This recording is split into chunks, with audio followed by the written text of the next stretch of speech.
your sessions will be taken by Mrs. Anoma Ranasinghe. She will be always, since I started DIT classes with IBSL since 2012, this particular area, supply chain management, is handled by Mrs. Anoma Ranasinghe. Right? If possible, I will come on next Saturday online, and I will introduce her to the class. But anyway, I will give some information about her. She is the authority in Sri Lanka on supply chain management. Very, very knowledgeable lady. Not only in Sri Lanka, you are blessed to have her to talk about supply chain management, because she knows in and out of supply chain management and that particular industry, that is shipping and transport industries. Right? Presently, she is a general manager of McLaren's group of companies, and she is a well-known presenter and a lecturer in the entire shipping industry, and she held a lot of high posts in shipping industry as a president of the Trade Frauders Association and blah, blah, blah. Training Institute, she's the head, right? Very, very knowledgeable lady, right? I always get her help to talk about. I can discuss these matters with you relevant to your day-to-day work, but my way of teaching is, if I can get the best persons, then why not we take the best persons and give that opportunity to our students to learn from them. And you all have to do one thing. She wanted me to tell you this particular thing in today's class, right? That is, supply chain management is talking about various shipping terms, shipping document, and all, right? So, for example, multimodal BL, normal BL, then what do you call this? If I'll just give you some outline so that you can get ready with that one.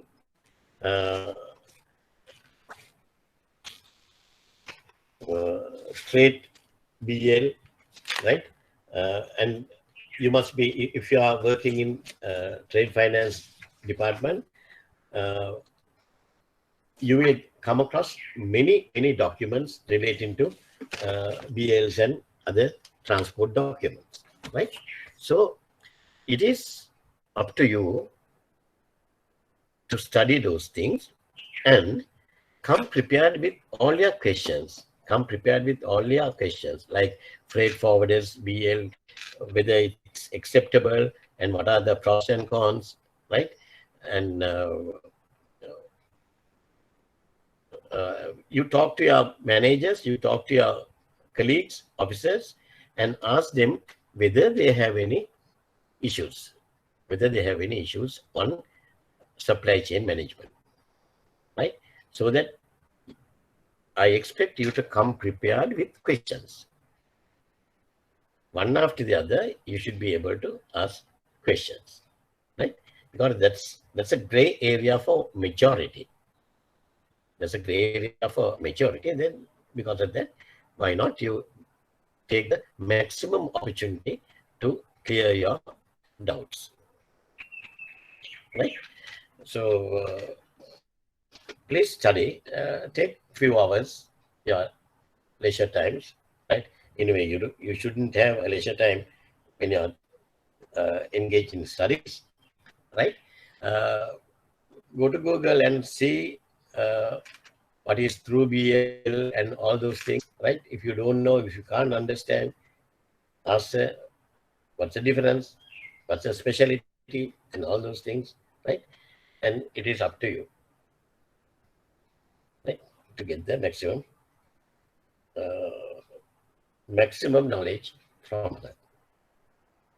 Okay, with that, shall we move on to today's topic, that is usage of bank guarantees in international trade operations, right?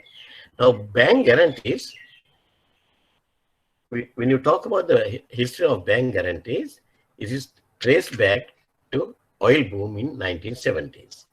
In Middle East,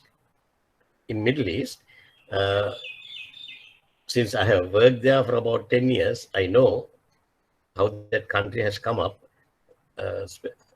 especially Dubai, country like Dubai. Now, as of today, it is one of the most sophisticated countries, right? Better than most of the European countries. They have the infrastructure and everything. And everything started after the oil boom in early 70s.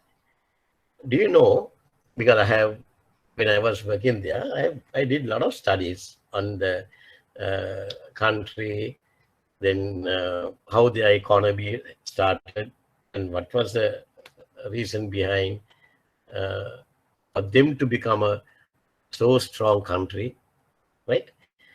Uh, when you go through the history of Dubai and entire Middle East, before 1960, they were Bedouins. Bedouins means they were living in small huts in the desert and moving from one place to the other with their cattle and uh, camels and the animals. Right? අපේ ලංකාවේ ඉන්නේ අපිට ඇහිකොන්ටික කියලා කියන්නේ. ඒ වගේ හිටිය ජාතියක්. 1958, 59, 60 වලට. Right? If you don't know about 1960s in Sri Lanka, please ask your parents. Please ask your parents how 1960s in Sri Lanka. Right? That was one of the fantastic era we had. As a small one, I can still remember, we had enough imported items to eat. Right? We had enough imported items to eat. Apples, grapes, right? Peaches, everything. We had a lot of money in Sri Lanka. And we had a airport, right? And we were in 60s, we were doing another airport, international airport, right? Earlier we had the airport at Atmanada. ඔය ඔක්කොම බලනකොට අපි හිටියේ මාර ඉස්සරහකින්. Now can you compare Sri Lanka with Dubai? Where are they now and where are we now? Right? Two different areas. In 1970s, mid 60s, they started drilling oil, and by early 1970s, there were oil in those countries. That was the time a lot of our labor force went to Middle East for work, right? Earlier, a lot of people went for this to work in oil rigs and all, but later housemaids and all those small jobs, right? And the Middle East countries were flushed with money. Every country wanted to have its own airport, roads, power stations, hospitals, schools. They didn't have anything. Dubai International Airport is one of the number one airports in the world, started only in late 70s. Late 70s එනකොට අපිට රත්මලානක් තිබුණා, කොග්ගලක් තිබුණා, කටුනායකක් තිබුණා. Katunayake airport එකක් තිබුණා. right? අපිට අපි ගැනම දුක හිතෙනවා. Then when they had money, all this oil drilling and all were managed by European countries. And when they wanted to build their own airports, roads and power stations and blah, blah, blah, those are the people who volunteered, okay, we'll do it. Right? So they took money from the rulers. And then halfway, they only just started the project, collect the entire money, vanish. Right? So they burn their fingers. The locals, they burn their fingers. Then they said, they were talking about the money wasted. And then guarantee became a requirement for every contract. Then only the guarantee became a requirement for every contract. Especially Britishers, Americans, Germans, Norwegians, French guys, they were the culprits who have played out initial Dubai development. Right? In today's globalized economy, it is hard to imagine any business around the world without a guarantee. You name any business, people will ask for a guarantee. Right?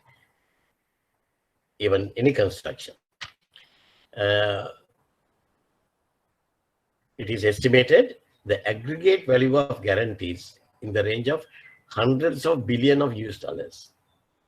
Hundreds of billions of US dollars, covering the obligations in all sectors of trade and industry, including construction, commercial lending, corporate restructuring, structured finance, hospitals, every field.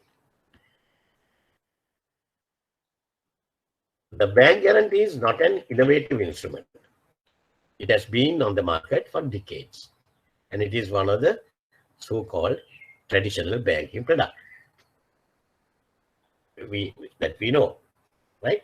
These bank guarantees for years, for you people, when you from the time you join your bank, respective bank, you know, bank guarantees department was there, whether it's under trade or trade admin, right? That's a traditional banking product. Even if you start a new bank, this is one of the areas where we promote, because we get non-funded income. Not funded income, this is non-funded income, commission income. When you issue guarantees, we collect commission. Right? This I can remember when I started this Cargill's Bank operations, right, in 2014. From the day one, my bank guarantee department, they were giving us good business. They were giving us good business, right?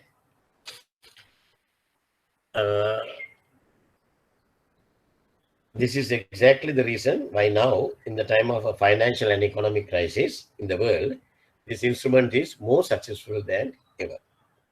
Right? Nowadays, because of the COVID and all those things, for everything, they ask for a bank guarantee. The global markets are very nervous, and everybody aims at security, even for small amount and short tenor business. Right? So, number of guarantees issued is going to be very, very high amount, right? And each year it reaches the highest, right?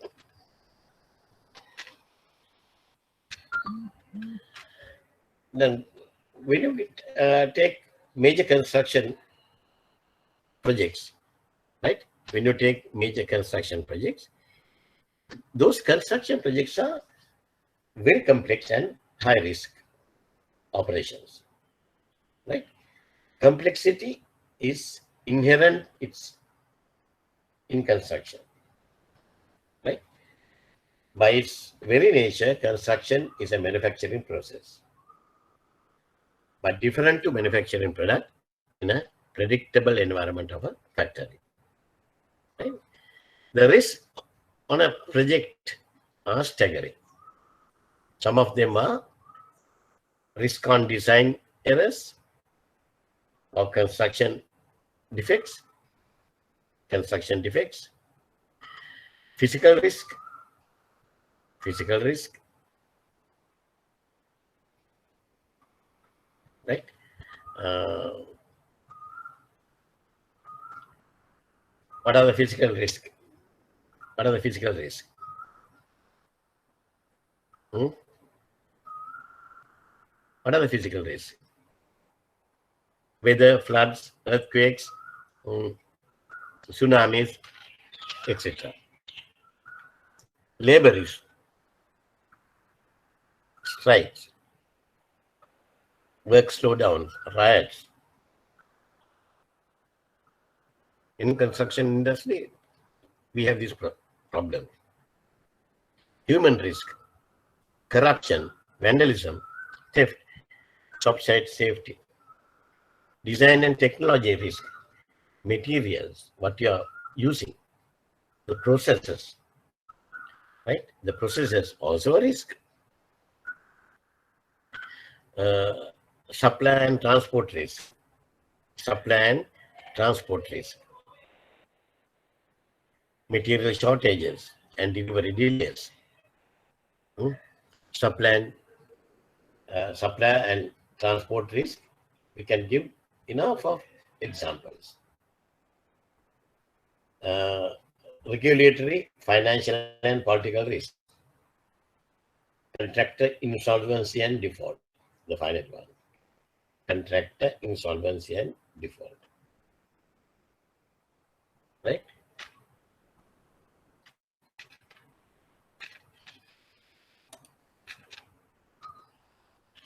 Bonds and guarantees are a common feature of many capital and construction projects. Bank guarantees, another name for bank guarantees is bonds, right?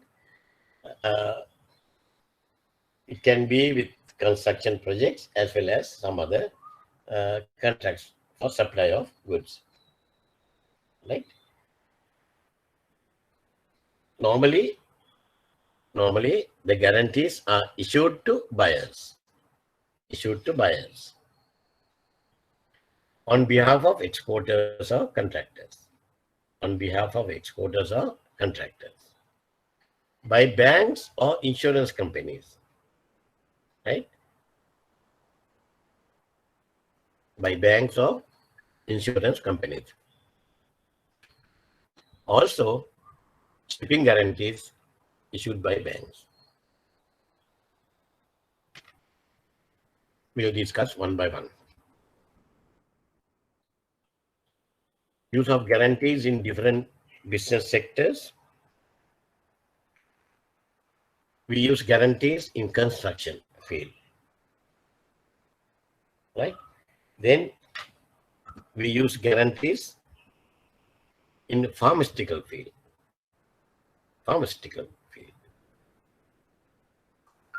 අපි pharmaceuticals ගේනවා නම් පිටරටකින්, right? අපිට bank guarantee එක ගන්නවා. Pharmaceutical field එකේ bank guarantees හරි common.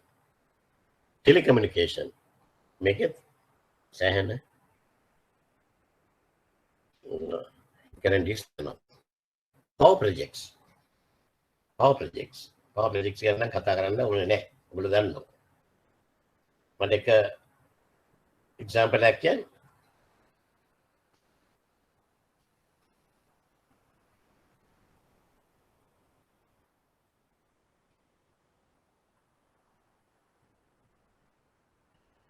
මොකද? power projects for example බලන් ඉන්නවා. power projects වල example එකක්. ඔබට දන්න එකක්. මගේ උත්තරේ ගන්න ඕනේ නැහැ. මොකද එන්නේ?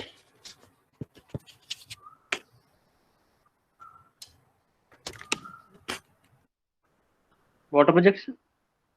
water project. දැන් මම අහන්නේ මට නමක් කියන්නේ මේ අපි දන්න power project එකක් bank guarantees අපි කරගෙන ගිහිල්ලා මේ ඊපෙරදා මේ දවුරුද්දකට වගේදී අපි claims උත් දැම්මා.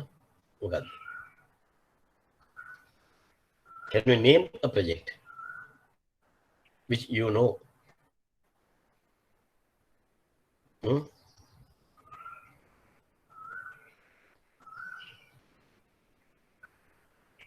Norachula power plant. That's one other thing. Umaya project done by CB, Islamic Electricity Board. Even Norachole done by CB, Islamic Electricity Board. Right? We have then financial guarantees and government infrastructure. Right? Construction not a then an example. I mean some examples they see the Road development. Road development. A project that can made of land look at I-road project. Huh? I-road project. Sorry. Highway to Kandy project? Highway project to Kandy. Central highway. Yeah, Central highway. You're correct. Central highway. Right? That is one of the projects. Matra Katragamo construction project. Comes under construction. Right? Government infrastructure. And extraction and mining. Google graphite, Pageva, Ganno. Pitratola make extraction and mining. That's a massive industry. Extraction of gold and mining of gold. Evage Harida Tina projects. Evakoma bank guarantees selling Tamai handle. So guarantees usage globally is increasing drastically. Right?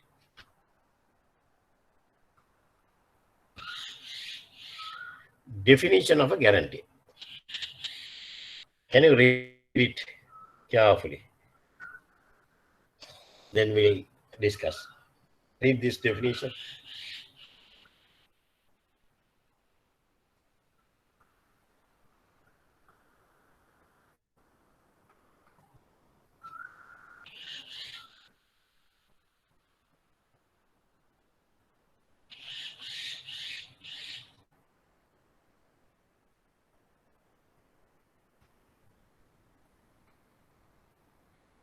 Right.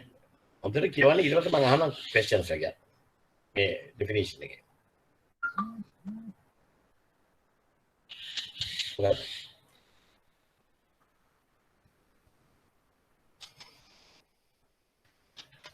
A demand guarantee or guarantee means any signed undertaking, however named or described. Whether it's demand guarantee or whatever.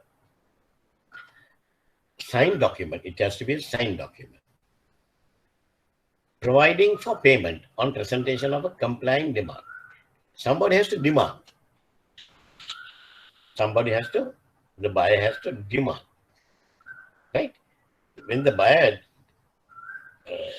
demand and get the, they will be demanding for payment. For that, they have to present a complying demand. Demand means a signed document by the beneficiary demanding payment under a guarantee. Can you understand this or you elaborate? Hmm? You can understand. Sir, if you can elaborate, yeah. Huh? Please elaborate, sir. Yeah. Elaborate. Right. Now, these guarantees, the payments under guarantees, will it happen upon completion of the project? Yes or no? No. Then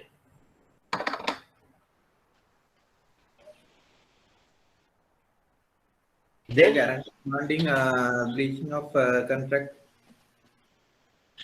yeah, we are guaranteeing the completion of the project. And if we will be claiming if the party doesn't adhere to the rules and regulations and the deadlines, then under the guarantee we will claim. In other words, the guarantee claim will be based on non-performance, not on performance. In what do you call in LC industry, we talk about performance. We talk about the performance, right?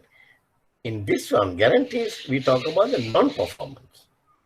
If you perform, everything will be happy, right? අපි පොඩි කාලේ කතාවල කියන්නේ they lived happily thereafter කියලා. ඒ වගේ තමයි. ඔක්කොම හොඳට යනවනම් එච්චරයි guarantee එක cancel වෙලා යනවා. No claims nothing. ඔක්කොම සෙල්ලම් වෙන්නේ if we have not properly managed them. Right? Is it clear? Right. Can you tell me one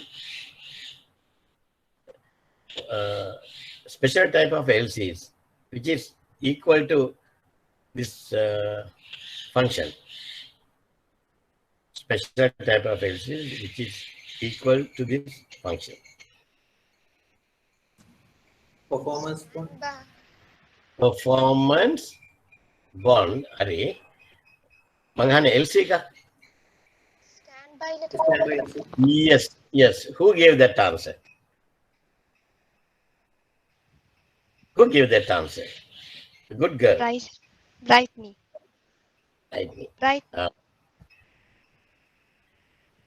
Right now, gonna call the banking.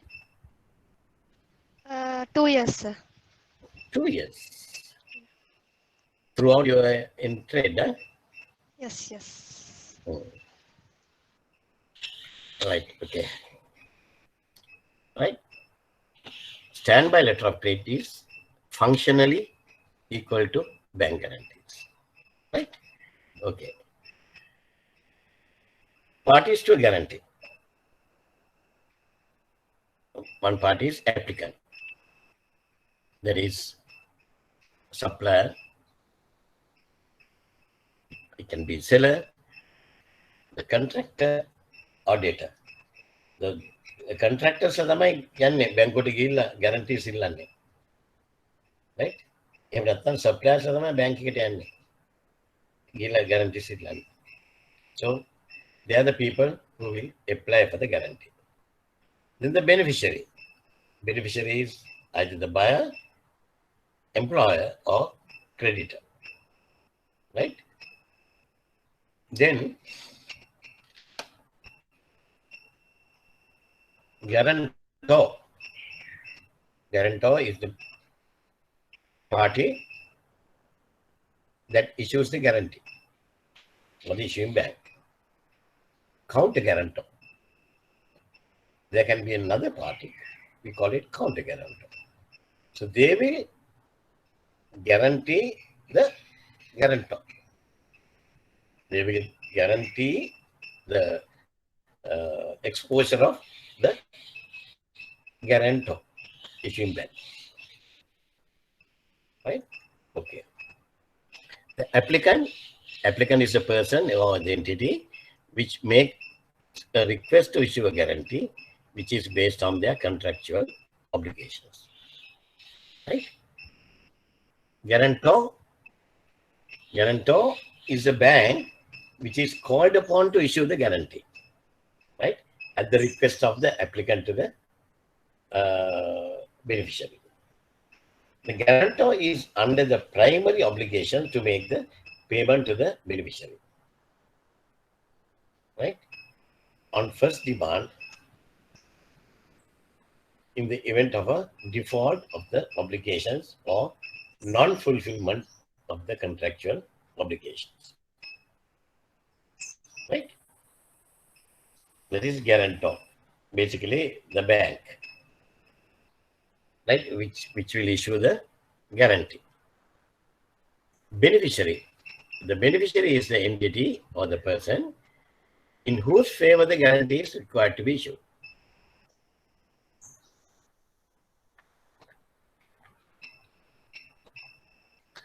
It is such entity which makes a request for a guarantee under varying circumstances, depending on the event, thereby protecting themselves by a monetary gain in the event of a default or non-fulfillment of the contractual obligations. Right? I can give you a lot of examples, live examples. A few years back, I was doing some consultation to one of the companies who were putting up a power station for Umaoya project. Right? Umaoya project was still not completed. Even the company is also in a real bad situation, financially bad situation. Iranian company, right? And all the contractors, when we take subcontracts to do certain developments, they had to provide a guarantee to the beneficiary, right?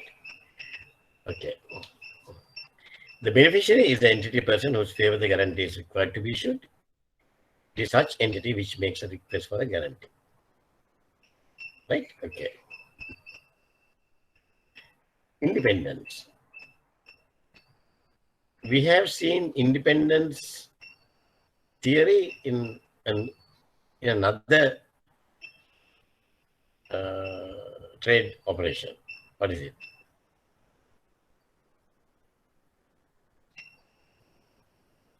What is that?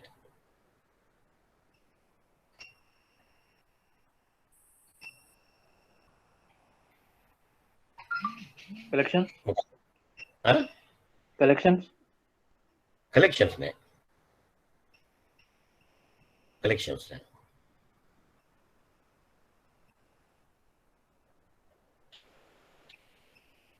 Collections, man. What are they? Can about?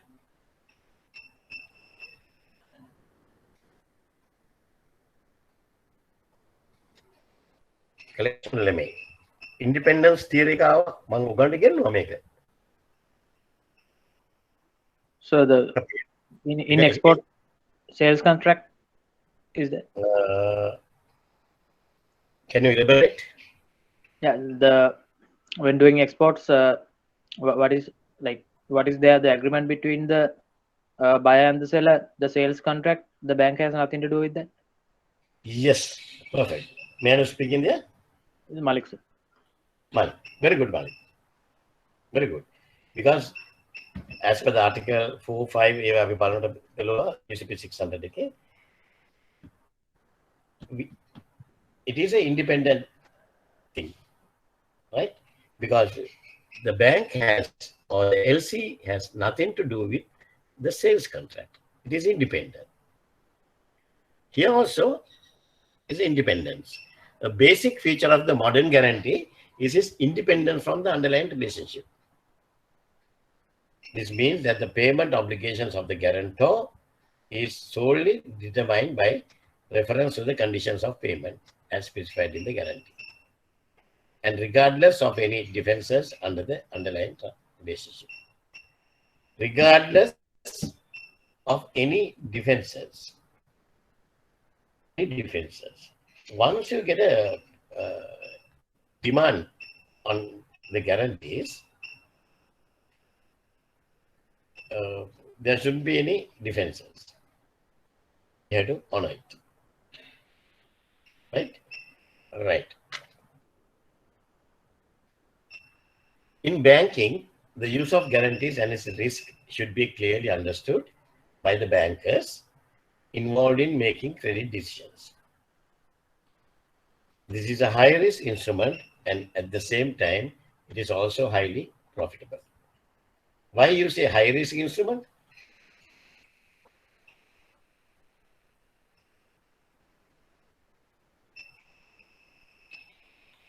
Why you said high-risk instrument?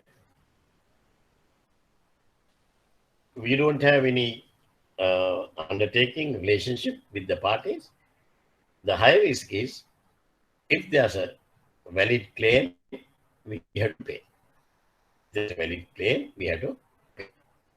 Right? And it's also profitable. Profitable in the sense it's a non-funded income. It's a commission income.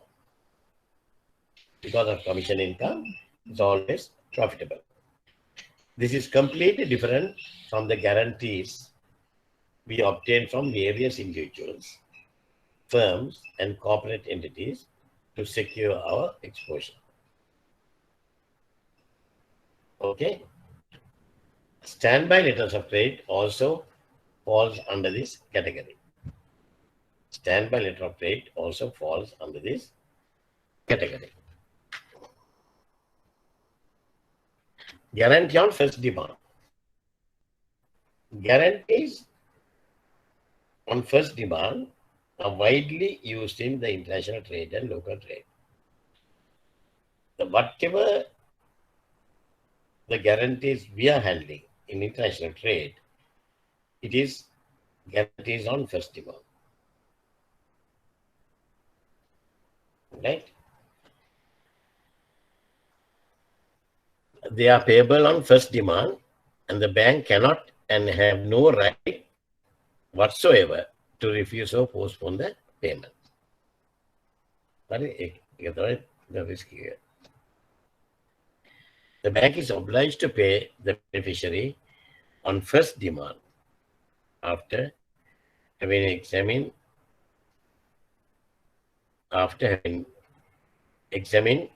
the provisions of the guarantee, its validity, etc. Right? තේරුම් නැති කෙනෙක් ඉන්නවනම් මට කතා කරලා කියන්න.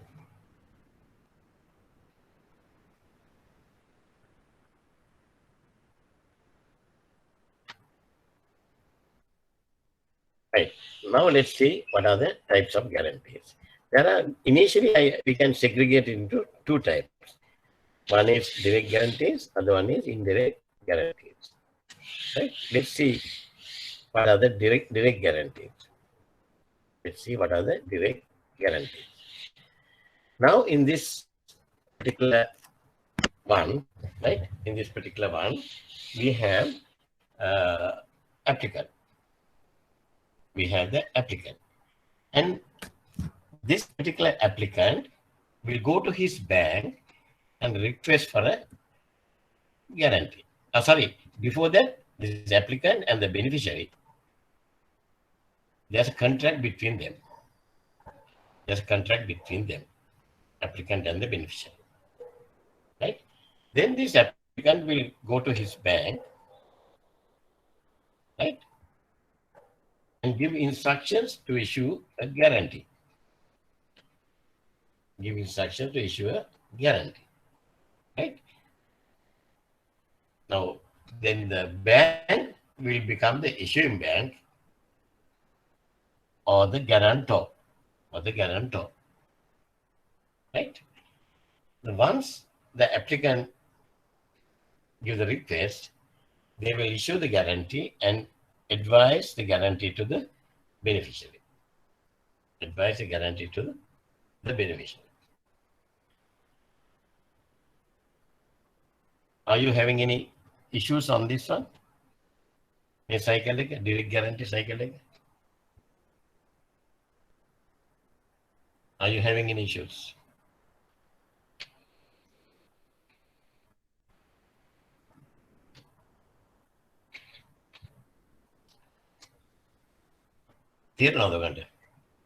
Normally, right? Still, we are talking about direct guarantees. There's another type of direct guarantees. Now here, the beneficiary has received the guarantee direct from guarantor or the issuing bank, right? එතකොට මේ guarantor කවුද මේ? කාගේ කවුද? කාගේ බැංකද? Applicants bank. Huh? Applicants bank ni boss. Applicants bank. It is applicants bank. It is applicants bank. Right? And the applicants bank will advise the guarantee, issue the guarantee and advise the guarantee direct to the beneficiary. Beneficiary is not having an account with the guarantor or the issuing bank. But it's a must. The applicant should have an account with the issuing bank or the guarantor. Is it clear though?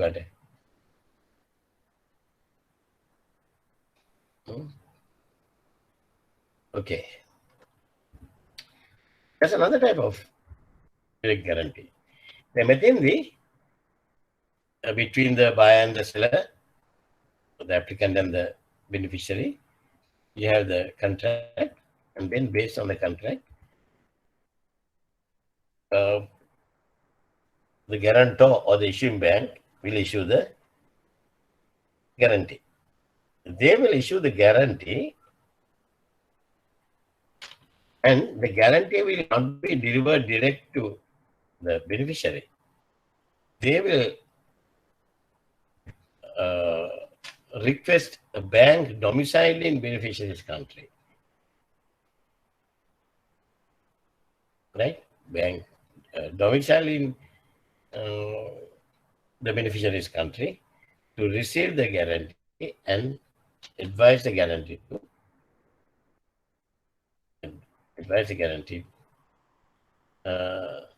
to the beneficiary. Right?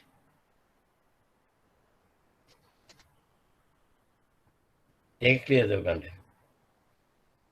make it clear. What are the evidence? Kalinike make it.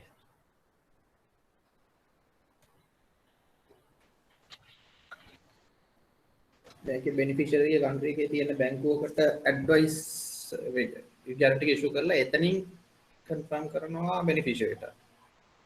I think beneficiary issue කරනවා. Very good. Right? එතකොට අපිට claim එකක් තියෙනවා අපි කාටද claim කරන්න ඕනේ beneficiary? Issuing bank. Through issuing bank එකට. Advising bank through issuing bank තමයි. හරි. එහෙම නෝ. So is this kind of a Swift message they're sending? Sorry? Or is this kind of a Swift messages they're sending, or is there a physical document from the guarantor to advising bank? Can somebody give the answer? Mari? Through Swift message, I think. Through Swift message, sir. It's a Swift, no, sir. Yeah. Huh? As far as I know, it's a Swift, sir. Yeah. It's a Swift, right? It's a Swift. Always. Always. Not so sure, sir, but as far as I know, it's a Swift. I mean, the guarantee received by beneficiary. Is it a Swift message or document? It should be a hard document, sir, with the signed documents. It should be a hard document, signed document. under the seal of either the advising bank or the issuing bank. In earlier case, it was the issuing bank directly. The second case, it is advising bank will authenticate the message and advise a guarantee. Right? Authenticate the message and advise a guarantee. Now I'm deviating from certain things. Indirect guarantees. Indirect guarantees යන්න ඉස්සෙල්ලා මම මේකට අපුඩි කැල්ලක් අදින්න ඕන.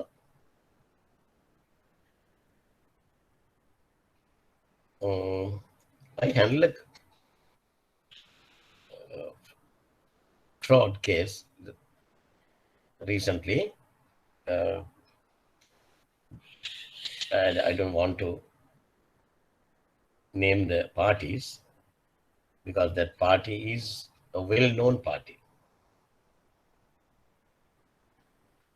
Well-known party, right? Especially among our young crowd, especially among our cricket fans, right? Veteran. Veteran.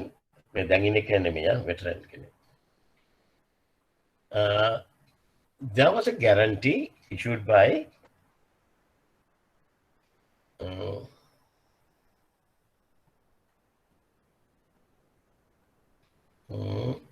the bank again.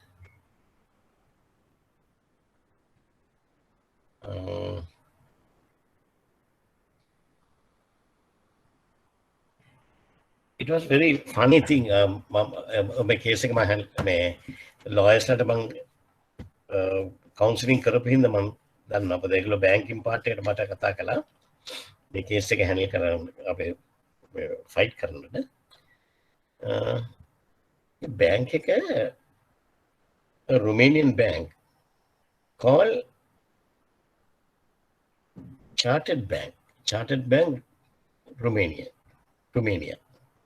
Chartered Bank Romania කියලා bank එක නැහැ. I was with Standard Chartered and I joined Chartered Bank in 1973. I joined Chartered Bank. Those days it was Chartered Bank. Then we merged with Standard Bank and then it became Standard Chartered Bank. Right? හැබැයි ඊට පස්සේ අර Chartered Bank කියන එකක් තිබුණේ නැහැ. ඒක ඉවරයි. ඒ legal entity එක ඉවරයි. දැන් මේකේ තිබුණේ Chartered Bank Romania. Chartered Bank Romania කියලා. එහෙම bank එකක් ඇත්තටම නැත්තේත් නෑ, bank එකක් තියෙනවා. ඒක මම අන්තිමට හොයාගෙන කියලා Google කරලා හොයලා බලනකොට ඒක ඇවිල්ලා මේ East African country එක මේ චූටි country එකක් තියෙනවානේ මේ Costa Rica නේ මොනවාද මේ Djibouti ඒ වගේ පොඩි countries තියෙනවා චූටි ඒවා all tax haven and all the drug dealers are in those countries, right? එහෙම country එක register කරපු bank එකක්. Like Standard Chartered නෙමෙයිනේ, and nothing to do with Standard Chartered, nothing. මමත් ටිකක් බය වුණේ ඒකයි මම ex Standard Chartered ex Chartered Bank ඉඳ මමත් ටිකක් බය වුණා. බලවට nothing to do. Especially Romanian banks, you have to be careful. You know, these people have issued the guarantee, right? Our cricketer wanted to start a hotel project. A hotel project එකට මේ තව කට්ටියක් financiers finance. ඒගොල්ලෝ කරනවා කියලා මෙයා finance කරනවා. මෙයාගෙන් සල්ලි ගෙවුවා. කරලා ඒගොල්ලෝ guarantee එකක් දුන්නා. මෙයාගෙන් සල්ලි ඉල්ලුවා. a big amount in dollars, right? Guarantee. Then they have issued the guarantee from this unknown bank, and then they have sent a message. They have sent a message to their New York branch to issue the guarantee. So at the request of the Romania, their New York branch has issued the guarantee. And it was advised to the local bank in Sri Lanka. Local bank in Sri Lanka. I'm not putting the name. It was advised to the local bank in Sri Lanka through another correspondent bank in Brazil. Okay, then Romania, USA, Brazil, and our local bank received the guarantee from Brazil. Our local bank received the guarantee from Brazil. Now, what they run is that.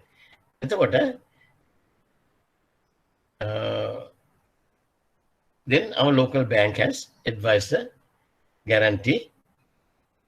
Advising bank advising bank. They have advised the guarantee to the beneficiary, the cricketer.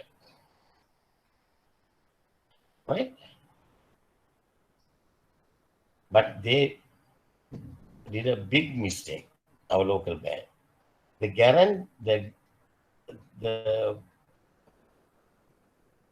The SWIFT message they have received from Brazil, Brazil bank and finance company away. It was not an authenticated message. Authenticated message and අපිට මේක පෙන්වන්න ඕනෙත් නැහැ. කෙලිම අයින් කරලා දාන්න පුළුවන්. authenticated message අපේ customer ට කියන්න. ඔයගොල්ලෝ කෙලිම advice කරලා. The customer doesn't know whether it's authenticated or not. They are not bothered. They are only concerned about their money. He thought it's all right. But later, the other parties default, and we couldn't do anything because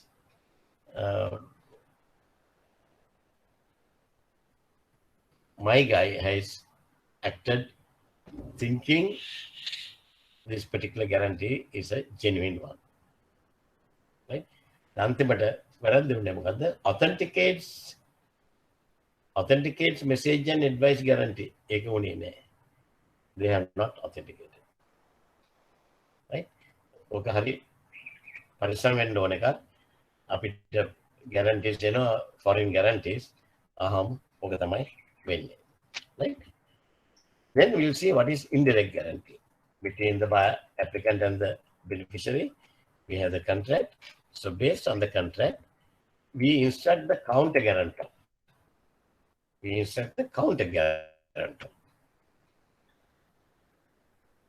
Right? Counter guarantor instruct counter guarantee. They issue counter guarantee to the issuing bank of the guarantee. Issuing bank of the guarantee. Then the issuing bank will issue the guarantee. Right? For example, this applicant is in China. Then the counter guarantor is Exim Bank China or some unknown bank in China. And they have given a counter guarantee to the issuing bank. Right? The issuing bank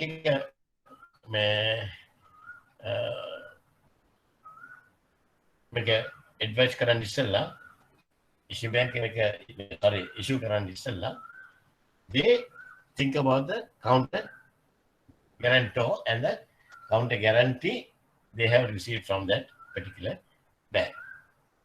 Right?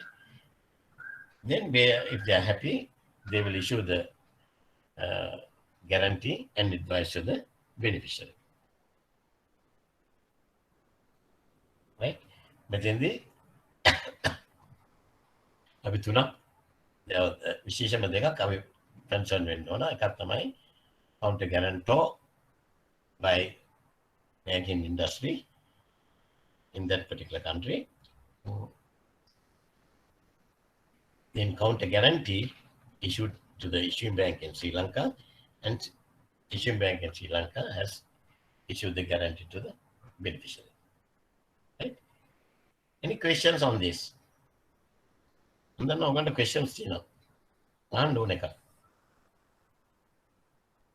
සිංහලෙන් ඒවත් එක ඉංග්‍රීසියෙන් ඒවත් එක. මට ඕනේ question එක විතරයි. Next week නම් අතාන ඔබේදලා මට සොප්ටි කරන්න නම් එපා. මම මිසිස් අනෝ මට කිව්වා ගිය පාර වගේ නෙමෙයි මේ පාර බැච් එක හොඳයි කියලා. ඒ මට කටදියන් ඉන්න බැරුවට. නේ දාඩු ගන්න මටවත් උත්තරේ ඉන්නේ නැහැ.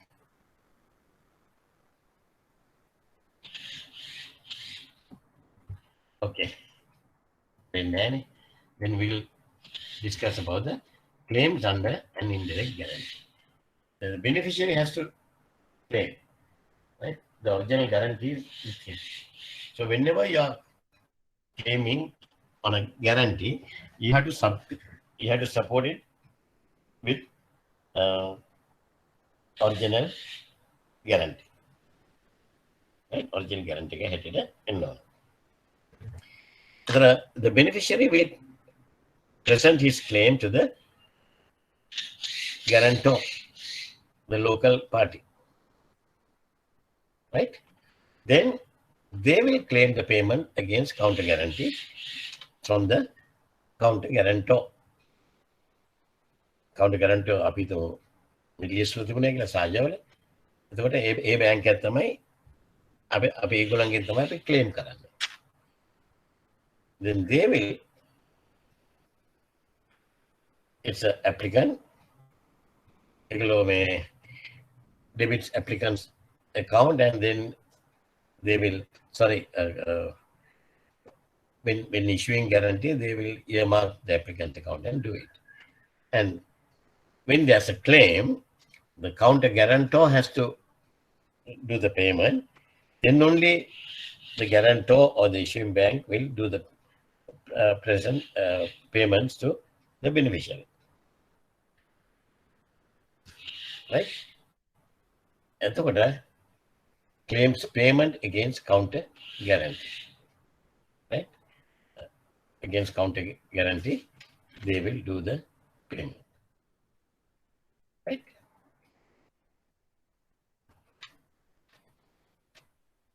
Study කරන්න numbers period එරෙන්නේ නැත්නම් මට කියන්න.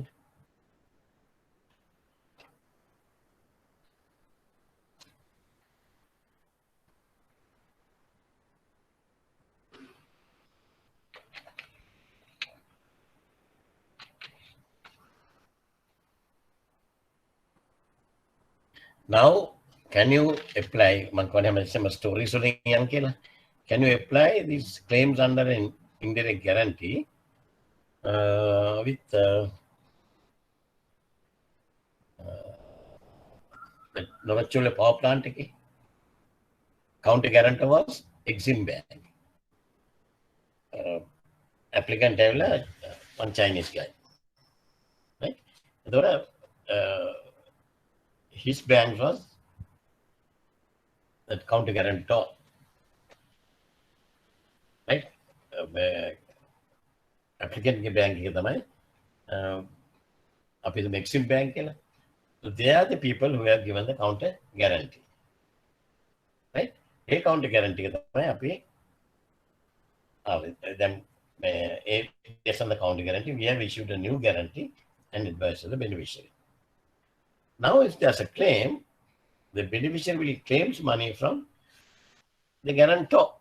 The guarantor will claim the payment against the counter guarantee, and then the counter guarantor, the Exim Bank in China, Beijing, he will debit the applicant's account, and then do the payment. Right? Any questions on this? Any questions on this? So is this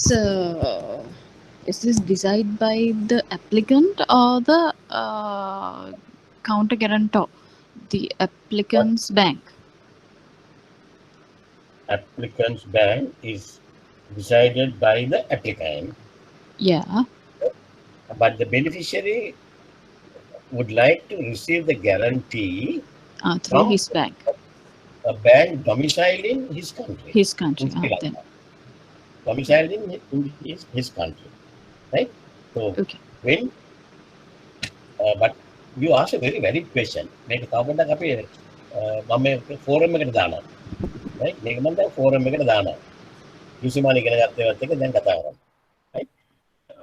What's your name, Puta? Duo? Shanika, sir. Shanika. That's a very good question, Shanika. Now, the guarantor, the local bank, they will issue the guarantee and present the give the guarantee to the beneficiary. Right? Then, the guarantor, when they are going to issue the guarantee, when they are going to issue the guarantee, what is the main thing they should check? What is the main thing they should check? As bankers, now it's a common sense question. UCP, URC, good common sense. The standing of the counter guarantor. Very good. Standing of the counter guarantor. The bank rating the standing of the counter guarantor.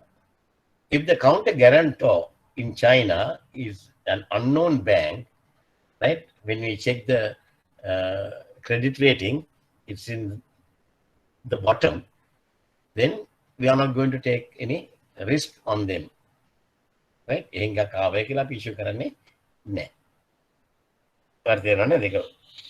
good. Good question. Then security for a bank guarantee. The guarantee constitutes a major credit risk. Therefore, generally the bankers call for strong security. Strong security, right? Generally, marketable securities are preferred. Property mortgages stocks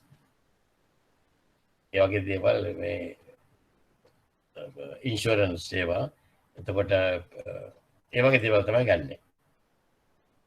right? Generally marketable securities. However, the integrity of the principal plays a major role in determining the risk involved. Also, the business reputation of the applicant, in addition to the experience and competencies. Right? Unknown party risk right? The banks may issue guarantees in high-risk situations, provided such guarantees are covered by 100% cash security. 100% cash security. Right? Okay. Types of security for a bank guarantee. Types of security for a bank guarantee. And then we'll take a in detail and make a detail third-party guarantees. Counter guarantee by a third-party financial institution. Cash margin. Cash build-ups. What do you mean by cash build-ups? What do you mean by cash build-ups?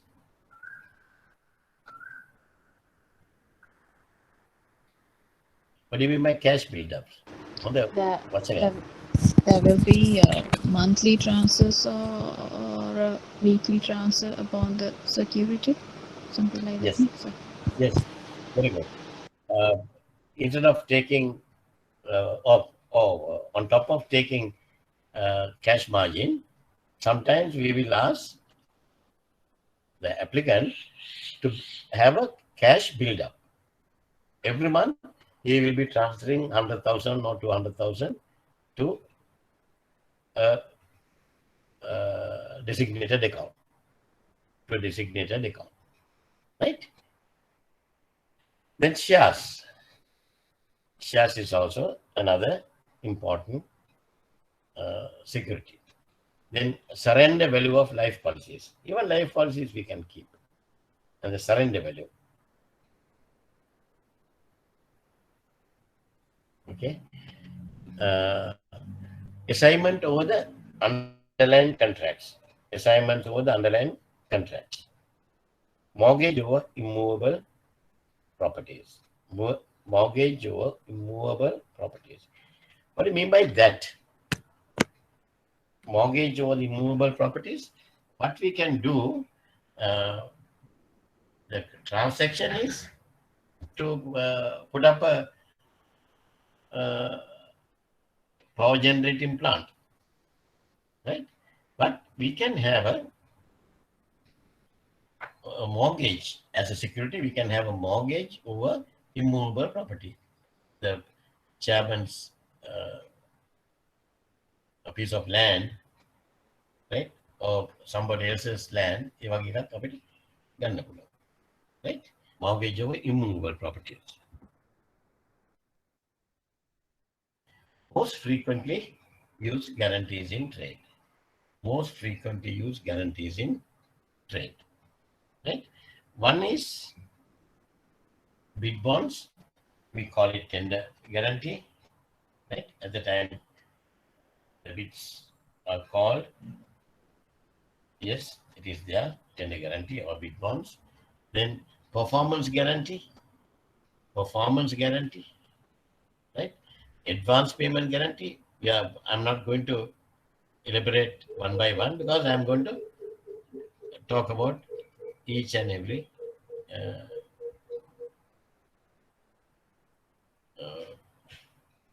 areas, right? Advance payment, the I explain retention bonds, right? Custom guarantees issued by Director General of Customs. Other types of guarantees, overdrafts or loan guarantees, right? Financial guarantees, counter guarantees, right? Okay, before I go to bid bonds and performance bonds, advance payment guarantees, retention bonds, custom guarantees, we'll talk about the other types of guarantee, financial guarantees. Financial guarantees is something like this, right? Excuse me, sir. Yeah. Sir, can I disturb you? Yeah. Sir, in case of the indirect guarantees, counter guarantees, which law is applicable for that guarantees? Normally, the African banks law or domicile bank law?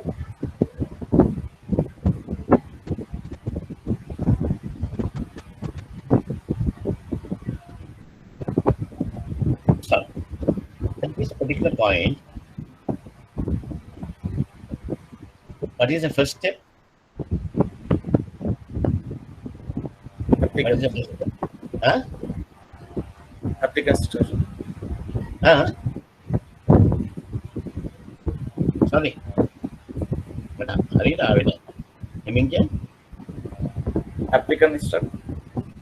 applicant instructs the counter guarantor to issue the counter guarantee. Yes. No. What is the first step? A contract between applicant and beneficiary. Contract between the applicant and the beneficiary. Right? What do you mean by contract? Right?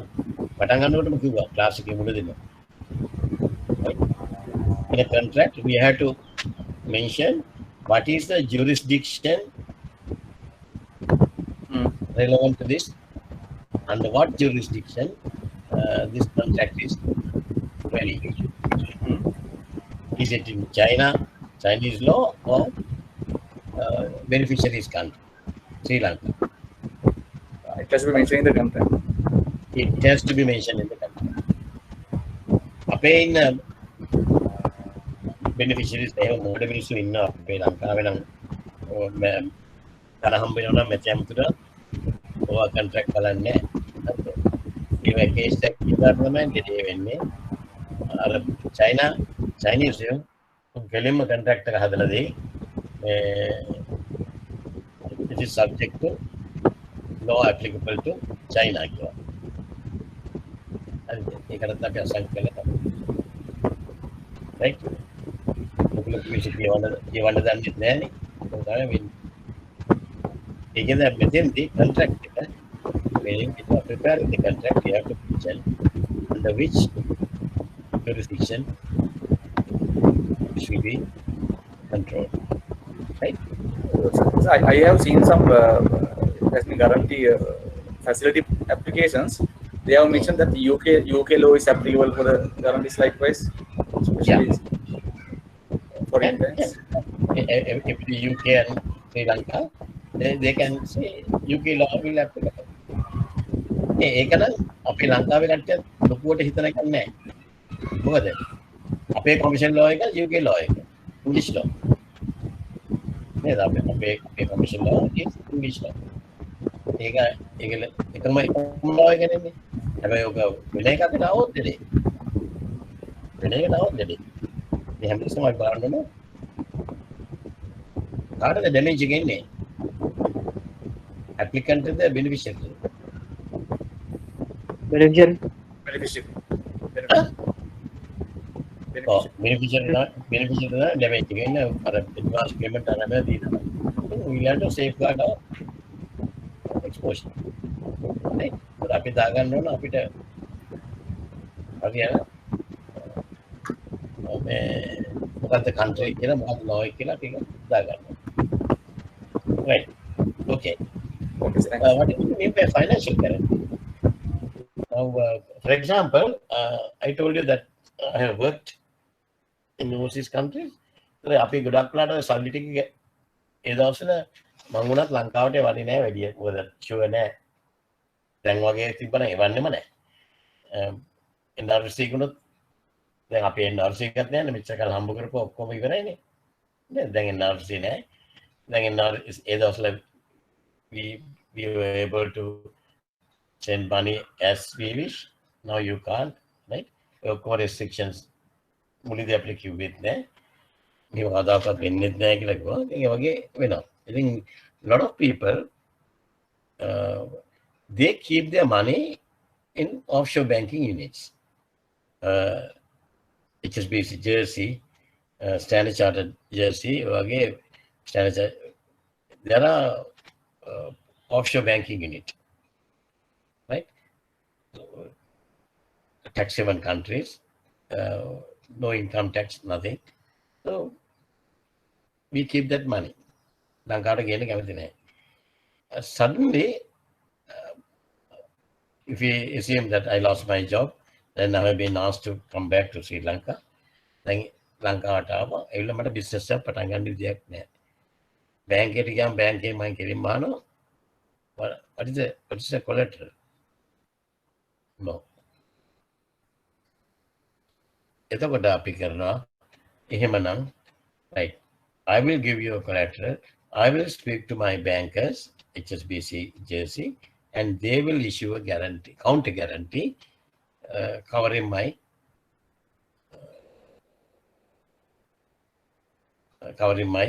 advances or overdraft or loan, right? And එහෙම තමයි financial guarantees එන්නේ. Right. Then අපි බලන්න එකින් එක calling standby letter of credit. Right? Standby letter of credit. On international projects, contractor performance is usually guaranteed through the use of performance guarantee or a standby letter of credit. Right? Especially in USA. These things I have discussed with you. Especially in USA, bank guarantees are not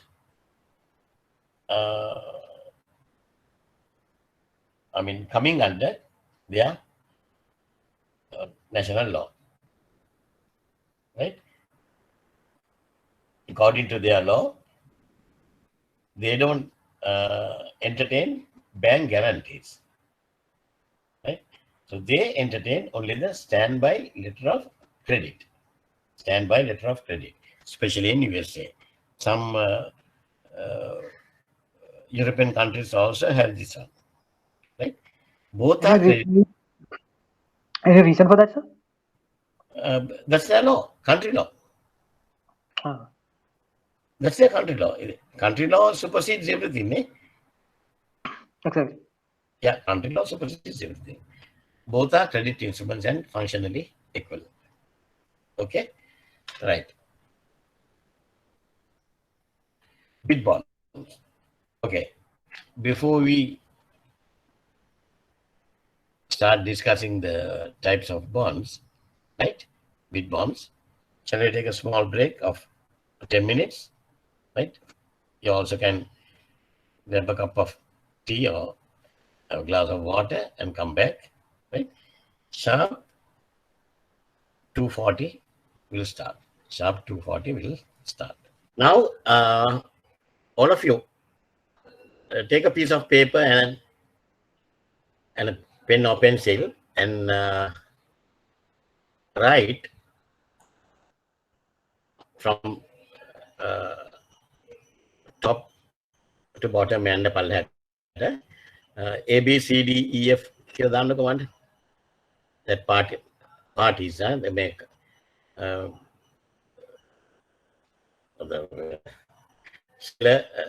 sellers හරි මොනවද දාලා applicant or seller or something A B C D E, or if you want put F also, A B C D E F, six parties, right? Then in front of each party, now we'll have to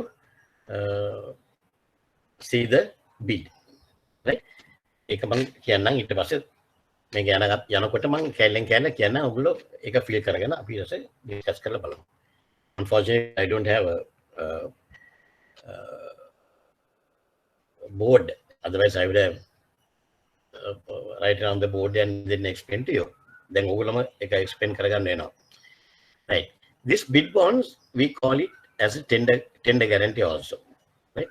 When you are applying for a tender, we all know that you have to submit a guarantee. In banks, NDB වල guarantee තියෙනවා මේ trade එකේ තියෙන්නේ නේද මරේ?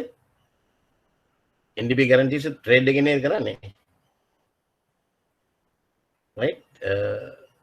Standard Chartered ගොඩක් banks වල NTB ඔක්කොම banks වල trading කරන්නේ. So those people knows whenever a customer wants to bid for a tender, when they want to bid for a tender, with the bidding they have to submit a bid bond or a tender guarantee, which they take it from the bank, their banks, right? Now it is a written guarantee from a third party guarantor, usually a bank, right? Submitted to an employer or beneficiary by a contractor. Contractor is the bidder and he is the applicant, right? With a bid to perform the contract. Normally this bid bond varies from 1% to 5% of your bid, right? Make a last moment මම දන්න හුඟක් වෙලාට if the bid is closing at 2 o'clock on a particular day, majority of these guys comes to the bank at 11 o'clock to get the bid bond. ඔක්කොම feel කරගෙන අර මේක submit කරන්න යන මිනිහා එතෙන්ට ඇවිල්ලා බිඩ් එක ගන්න බලලා ඉන්නවා. අපි ඔය bids CWM bids close කරන වෙලාවට හරි කරදරයක්. හැම බැංක් එකකටම rush එක. They waited till the last moment and they are pressurizing us, sir, can you expedite, because they have to submit before 2 o'clock, right? The reason is all these companies, they have inside people in their competitors companies. They have put their people into the competitors also. So they give the inside information of what is the bid B is going to put. ඒක එන්නේ අන්තිම මොහොතේ දැන් ඒ bid එක හදලා එනකොට යාන්තම් ඔය ඔලුවට කෙනෙක් have දාලා ගත්තොත් එහෙම ටග් ගාලා අනිත් එක්ක කෝල් කරලා කියනවා මෙන්න මේ අපේ කම්පැනි එක දානවා බිඩ් එක for 1 lakh. ටග් ගාලා අපි අඩු කරනවා 99,500 වලට. right අපි ටග් ගාලා අඩු කරනවා 99,500 කරනවා අපේ බිඩ් එක. ඒකයි මේ ලාස්ට් මොමන්ට් එක ඉන්නේ. අර එක කම්පැනියක්වත් ලාස්ට් මොමන්ට් එකක් දෙන්නෙත් නැහැ කාටවත් එළියට. හොඳට තියන් ඉන්නවා. right හැබැයි ඔය එළියට යනවා. ඒක 99,500 විච් එකම එතනින් ඒ ඉන්ෆර්මේෂන් එක යනවා C ට යනවා. C ගේ බිඩ් එක 99 වලට යනවා. 99,000 වලට. ඔය වගේ තමයි මේ bid operation එකට යන්නේ. right now you see the beneficiary. right the beneficiary is CWE. Now the CWE has called for what do you call this bids to import. Shall we take the latest one, yesterday's one? Honorable Bangala Gunawardena is going to import 100,000 tons of what? කියන්න බලන්න අද පත්‍ර බලපු කට්ටිය අර ඊයේ news ආපු කට්ටිය rice. A special type of rice, we call it ponni samba. මම දැක්ක පේපර් එකේ දාලා තියෙනවා ponni samba. right ඔක හැමදාම ඉතින් shortage එකක් වුණාම ponni samba තමයි import කරන්නේ. right 100,000 tons of ponni samba. The 100,000 tons of ponni samba import karna na. Now we'll have to give. Now there are 6 importers, rice importers, who wants to put their bids. Unfortunately, this particular ponni rice one, I don't know. The first time I have seen, the local parties cannot bid. Only the foreign parties. I don't know why. If we assume that even the local parties can bid, right? Then let's see. Normally, the market price of ponni samba is, we assume, $1,000 per ton. $1,000 per ton. It is a very way. We just assume, right? For the sake of understanding. $1,000 is the price. Right? එතකොට අපි ඩාල් එකම පොඩි සම්බෝන්නේ නැහැ. අපි දන්න දෙයක් ඩාල් ගන්නවා. The dal 1,000 1 ton is $1,000. Now A has put a bid. දැන් arrow එකක් ගගහ ඉස්සරහින් ලියා ගන්න. A ගේ bid එක තමයි $995. $995 per ton. Here A has bid. B has given a bidding for 998,000. මං කියන්නේ last moment පොඩ්ඩ එහාට මෙහාට වෙන්නේ කියලා. Then C has put a his bid is $1,005. $1,005. Right? Then ABC D. D is 195 go, the 995 them. Yes. Yeah, 995, 996. Close the NA. D 996. E 975. E 975. F is 1010. 1010. Right. Now all have put their bids. Right. Now the bidding, these particular bids, after a certain day, they close the bids and the procurement department will open the bids and try to award the contract to a certain person. If you are in the uh, committee, tender committee, what is the bid you are going to accept? What is the bid you are going to accept?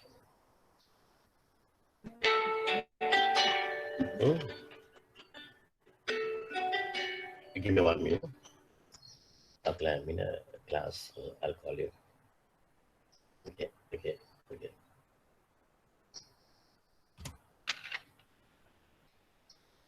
Right? What is the bid you are going to accept? Or the bid you are going to award to which guy? The market price in the world of dal is $1,000 is the average, you know. අපි කාටද මේක offer කරන්නේ? E lowest bidder. Lowest bidder කීයද? E $975. $975. Any other answers? Any other B. answers? B. What's the price? 998,000. No, 998. Okay, right, okay. Then I'm ලියාගත්තේ නැහැ. ඔයගලම trust කරගෙන යන්නේ. Right. කියන්න බලන්න. තව. Why you said 998? Give me the reason. Because that amount is the closest to the world market price.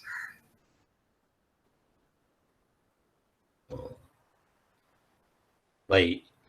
You are a nephew of the minister? To pay more money from our country to those parties? Nah. කාටද අපි දෙන්නේ? 975 කිව්වා. තව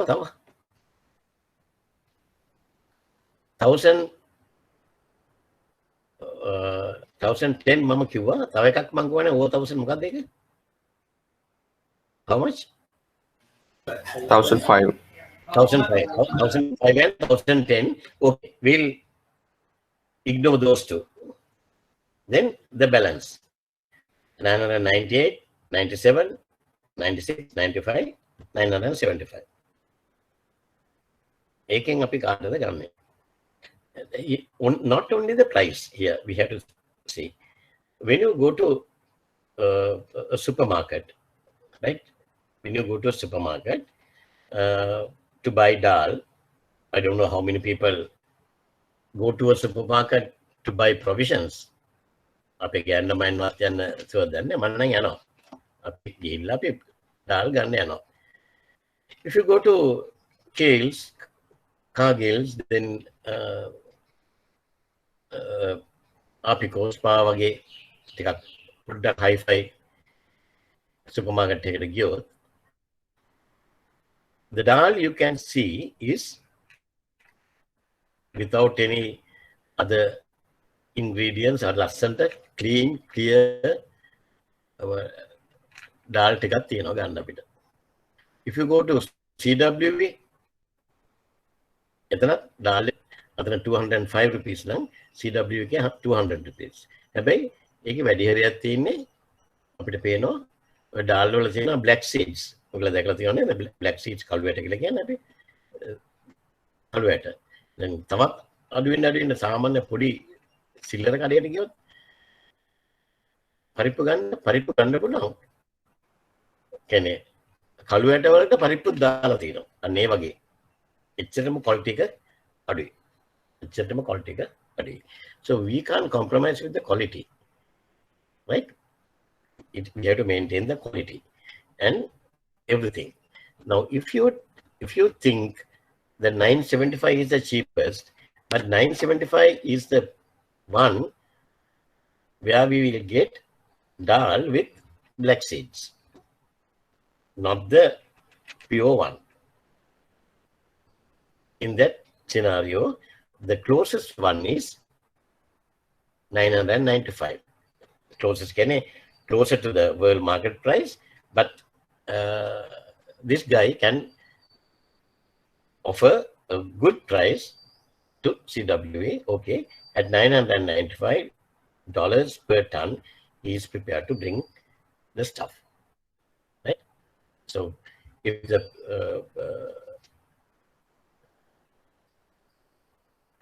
tender committee, they know this is the best offer. දැන් ඒද කාටද 995 ගියේ Bද Aද කාටද A offered 995, right? Now once the once they award the contract or the bid to A, right? Now all the others bids we are holding the bids, right? But still we have not cancelled their bid bonds, right? We are not returning the bid bonds. Now we have selected the guy, and now we are asking that particular guy, customer A, we inform, okay, you have been selected, you have been awarded the contract. Now you have to, you can go ahead and bring down dal within 1 month or 2 months, whatever the period, within the period, you have to bring down the dal consignment, right? But before they do, they will tell this guy, now you have to submit a performance bond. Now you have to submit a performance bond, right?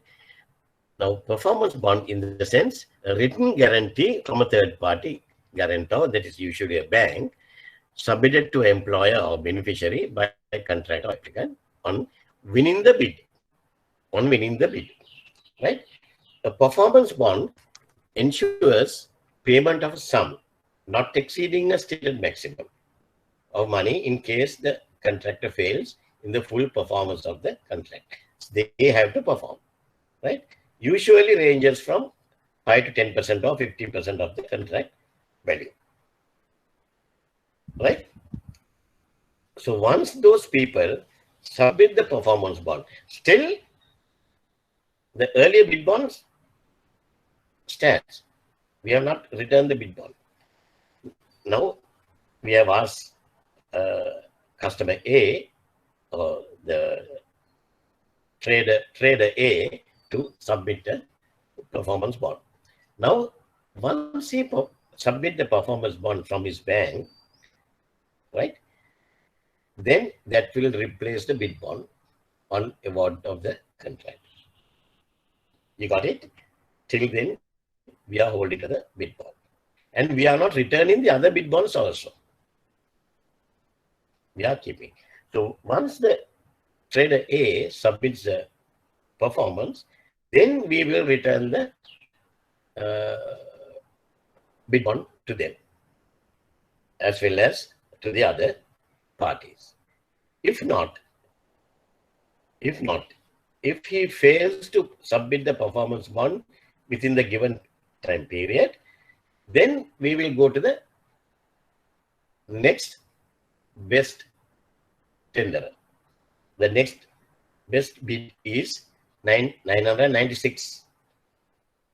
Am I correct? 996. Yeah. අපි එයාට දෙනවා එහෙනම්. අරයාගේ මේක. හැබැයි එහෙම වුණොත් අර trader A ගේ බිඩ් එක ක්ලේම් කරනවා. ක්ලේම් කරනවා. එයාට රිටර්න් වෙන්නේ නැහැ. Right? He will be penalized. But if the other guy 96 ආවේ කාටද පුතේ? D. B. The B ආව 996. D. එතන එයාට දුන්නා. Then we will return the other bid bonds to the respective parties for them to get it cancelled. හැබැයි අර A ගේ bid එක confiscate කරනවා. ඒක දෙන්නේ නැහැ. Right? එහෙම නැත්නම් වෙන්නේ ඔය bid bonds දාන්න පුළුවන් පාර යන ඕන මිනිහ මේ bids දාලා යයි නේද? පාර යන ඕන මිනිහ bids දාලා යයි. Right. Now we assume that A has submitted the performance bond. Now we have requested him to bring down the stuff. Unfortunately, he needs some advance money. He doesn't have, because he has to open LC, and then to open the LC, he has to keep a margin or collateral with his bank. 100,000 tons ne podi gana නෙමෙයිනේ. එතකොට ඒවට තියන්න ඕන ඔක්කොම ප්‍රශ්න ගොඩක් තියෙනවා. එතකොට මම අපි කරනවා මේ trader A will request CWE, the beneficiary, can I have a advance payment guarantee? Can I have an advance payment guarantee? Right? That is, he needs some money. Now he says, can I have about 50% of the contract value as an advance? The CW will say, okay, we are prepared to give you the money, but for that you have to submit an advance payment guarantee. You have to submit advance payment guarantee. So again, a guarantee is issued by a bank or guarantor on behalf of the seller or the applicant to buyer or beneficiary in relation to any advance payment that is made by the buyer to the seller to allow the contract to commence. Is it clear? Now step by step මම ඔයගොල්ලන්ට explain කරලා දීලා තියෙනවා. Right? If the contract is not completed, the buyer can claim reimbursement of the advance payment under the guarantee from the bank. The buyer will not go behind the seller. They will just claim it from the bank. Right? It may contain reduction clauses which enable the reduction in the maximum amount upon evidence of progressive performance. සමහරට reduction clauses දාන්න පුළුවන්. අපි partial shipments ගේනවා නම් ඒ ගෙනල්ලා CW එකට දීපු ටික අඩු කරලා ඒතර ටිකට අපිට claim කරගන්න පුළුවන්. Right? The guarantee should explicitly stipulate that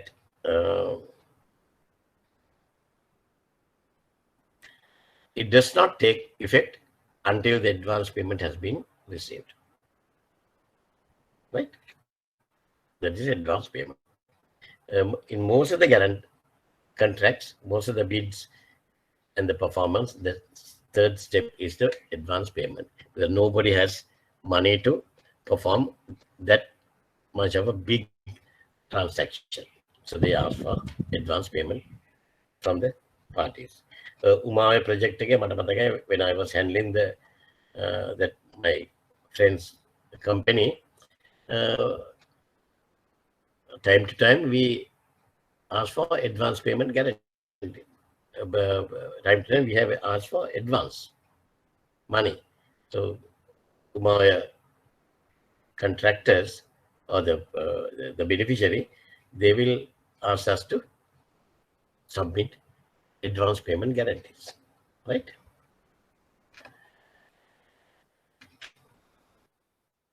Then now we have received the stuff, we have got an advance also. Now everything is closed. Now we close down the contract, right? The DAL is a different thing. We had a contract. Now, for example, we'll take another contract, again bids ගිහිල්ලා ආපු contract එකක්, a construction of a road, central highway, a Chinese company, or Norachole power plant, a Chinese company. In those areas, Sapakaskanda refinery, මම handle කරමු මේවා. ඒවා අපි මේ කරනවා මේ once we finish that transaction, anyway, once you complete the construction of the Norachole power plant or Sapakaskanda refinery, right, or central highway, normally we don't give the full amount to the contractor. We keep about 10% as the retention guarantee, warranty bond, right?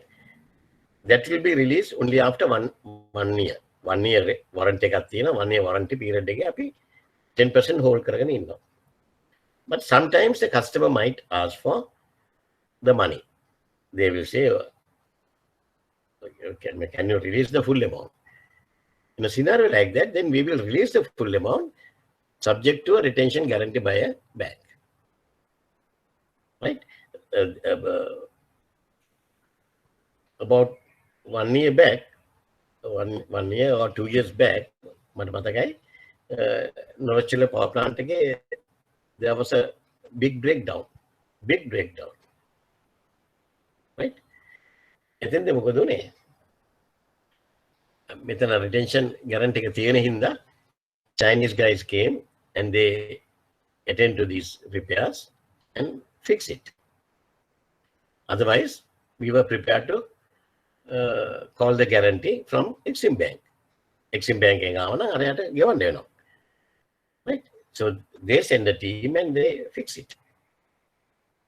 Right? About 1 year back, there was another incident. 1 year, 9 months ago, Uganda මතකයි මං කියන්නේ. PCR machines වල upset එකක් ගියා මතකද? මේ හරියට balance එක නැති හින්දා වැඩ කළේ නැහැ කියලා daily PCR අපි කරන්නේ ඔක්කොම නැවතුණා එකපාරට.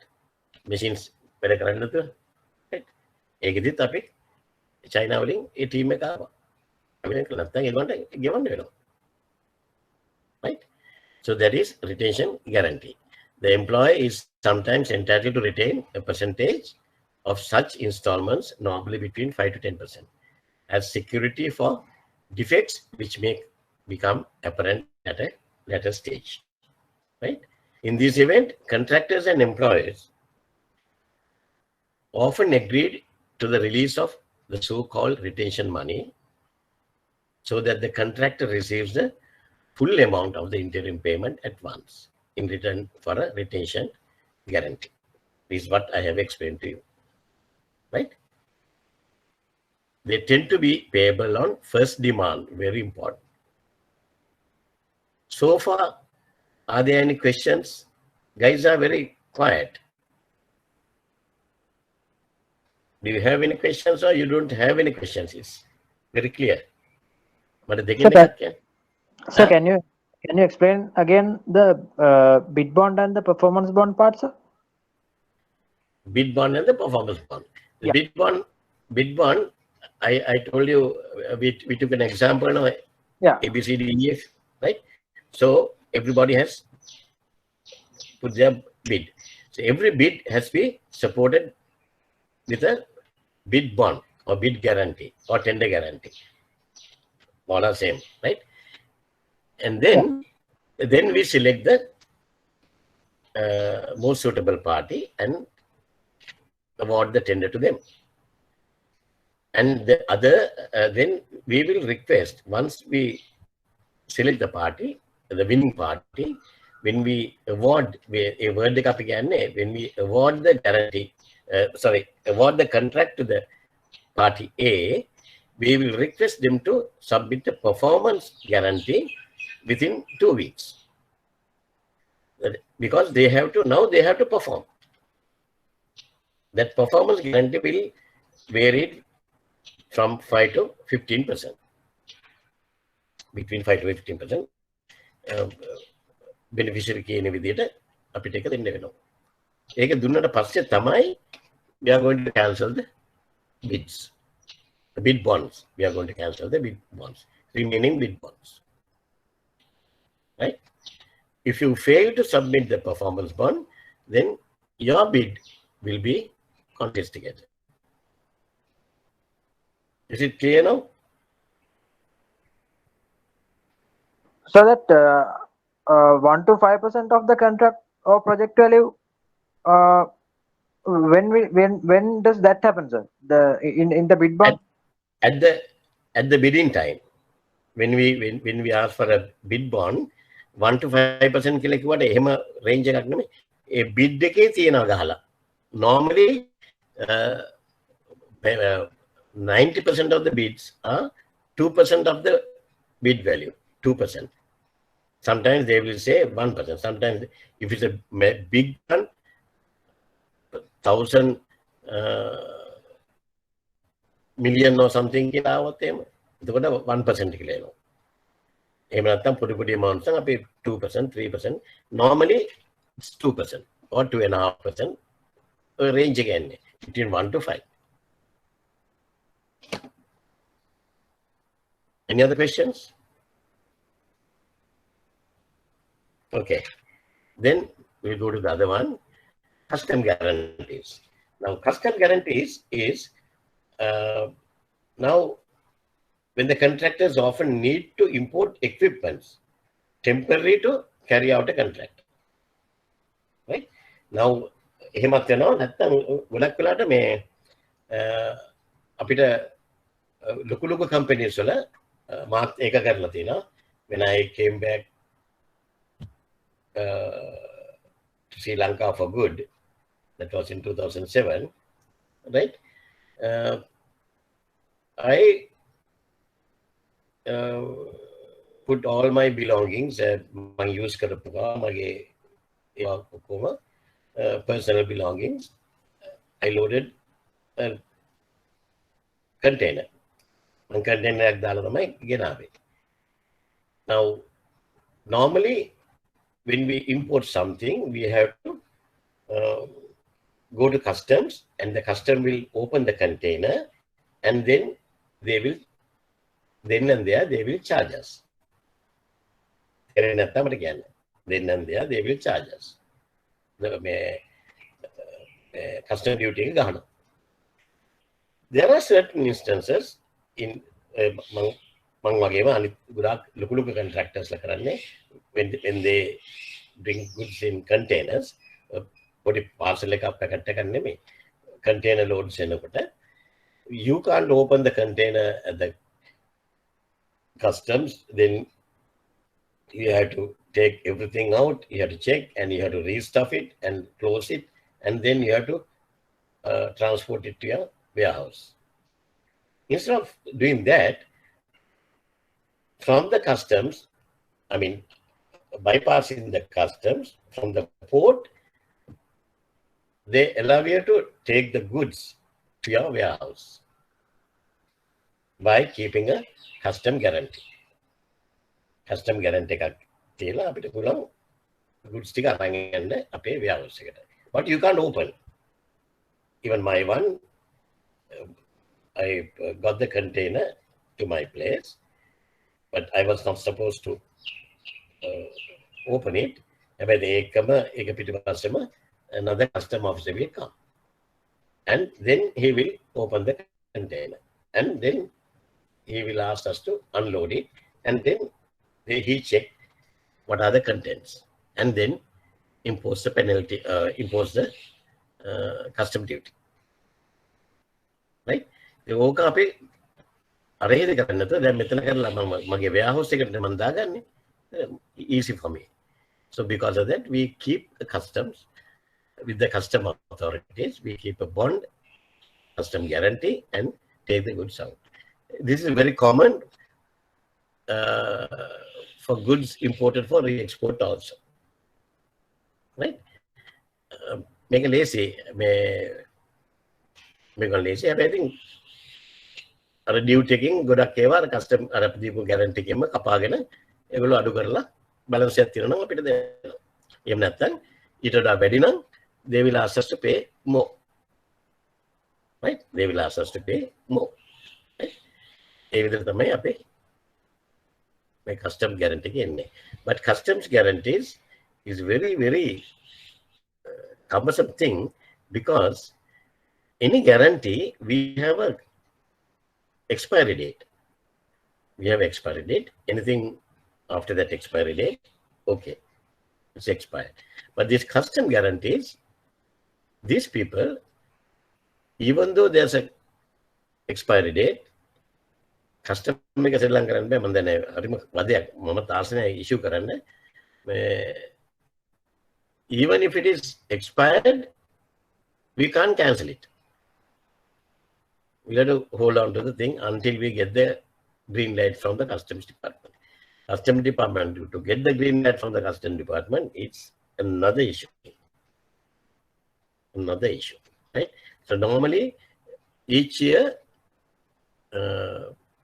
April and August වගේ කාලෙ වෙනකොට අර අපේ බැංක් එකකින් ඉෂුව කරපු all the outstanding custom මේවා තියෙනවනේ මේ custom guarantees. Custom wants us to renew it.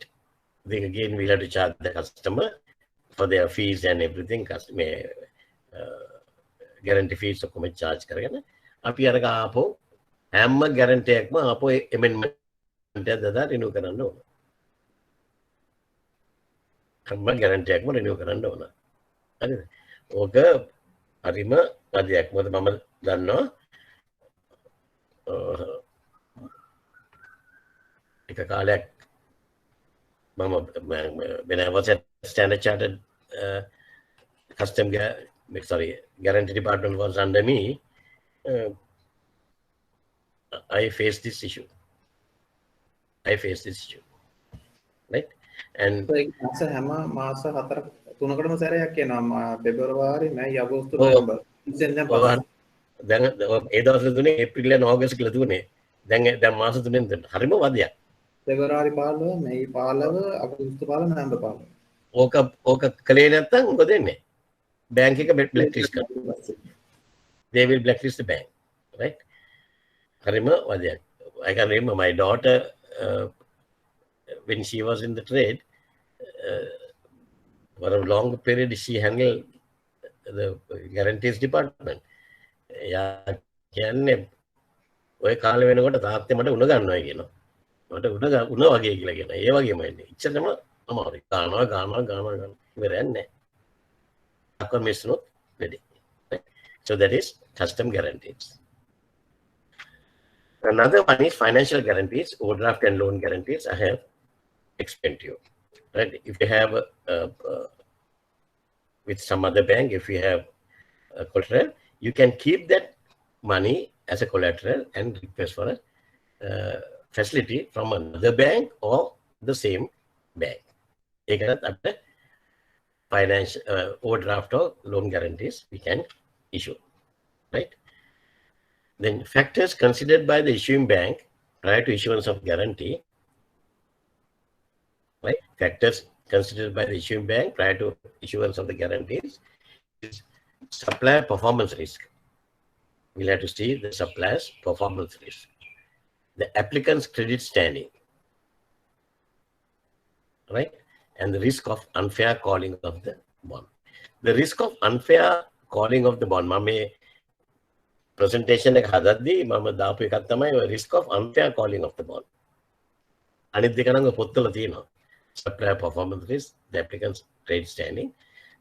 With my experience, I have put the risk of unfair calling of the bond because there are certain beneficiaries, real hassle, especially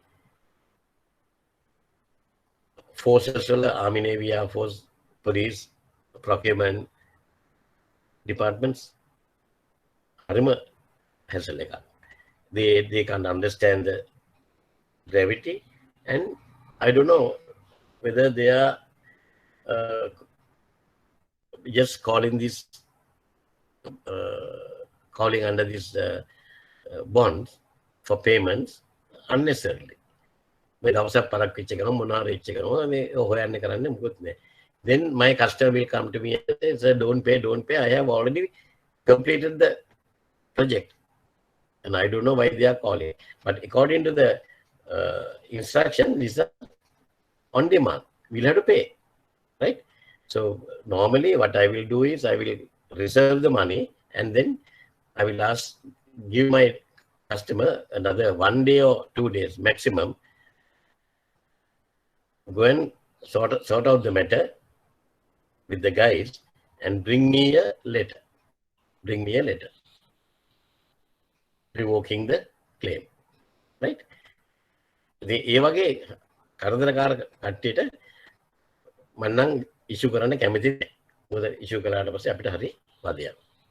If the bank agrees to issue the bond, right?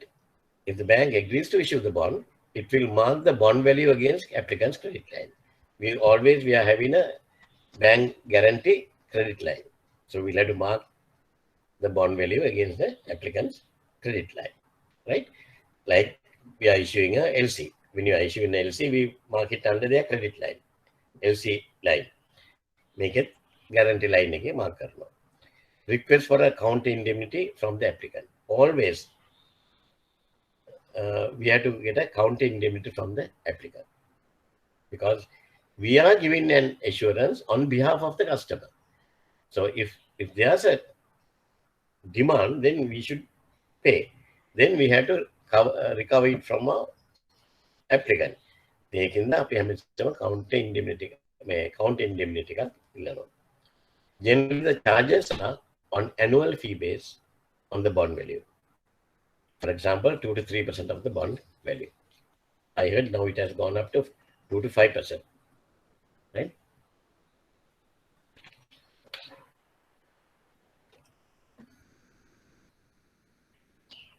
Then we call it about the demands.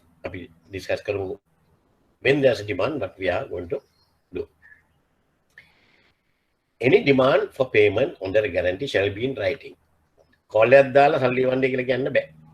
Right? Any demand for payment under a guarantee shall be in writing. In the event of a demand, the guarantor should inform the applicant or counter guarantor without any delay. In the event of a demand, the guarantor should, or the issuing bank should inform the applicant or the counter guarantor without any delay. Right? Bonds and guarantees are of two basic types. One is on-demand bond. On-demand bond. It can be called at the sole discretion of the buyer without any supporting evidence other than a statement indicating that money is owing.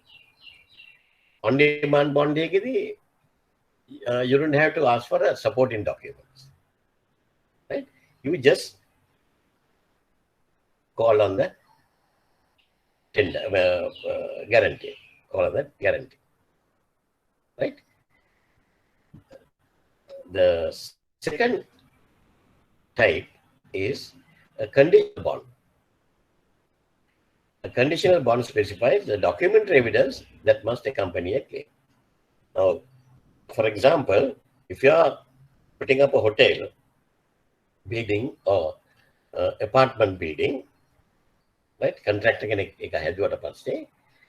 what is the most important document once you complete to get the assurance that construction is completed and without any issues කියලා ගන්න මොකද්ද අපි ගන්න ඕනේ document එක.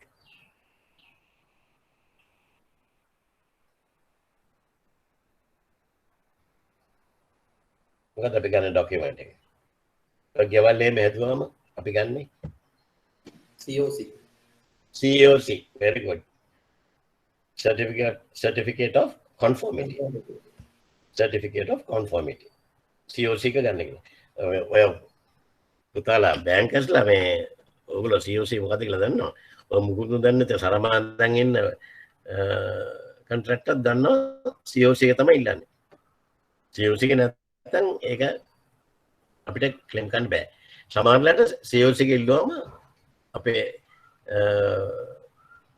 ප්‍රාදේශීය සභාව එහෙම නැත්නම් නගර සභාවෙන් කියනවා we can't issue the COC because electrical wiring is not up to the standard.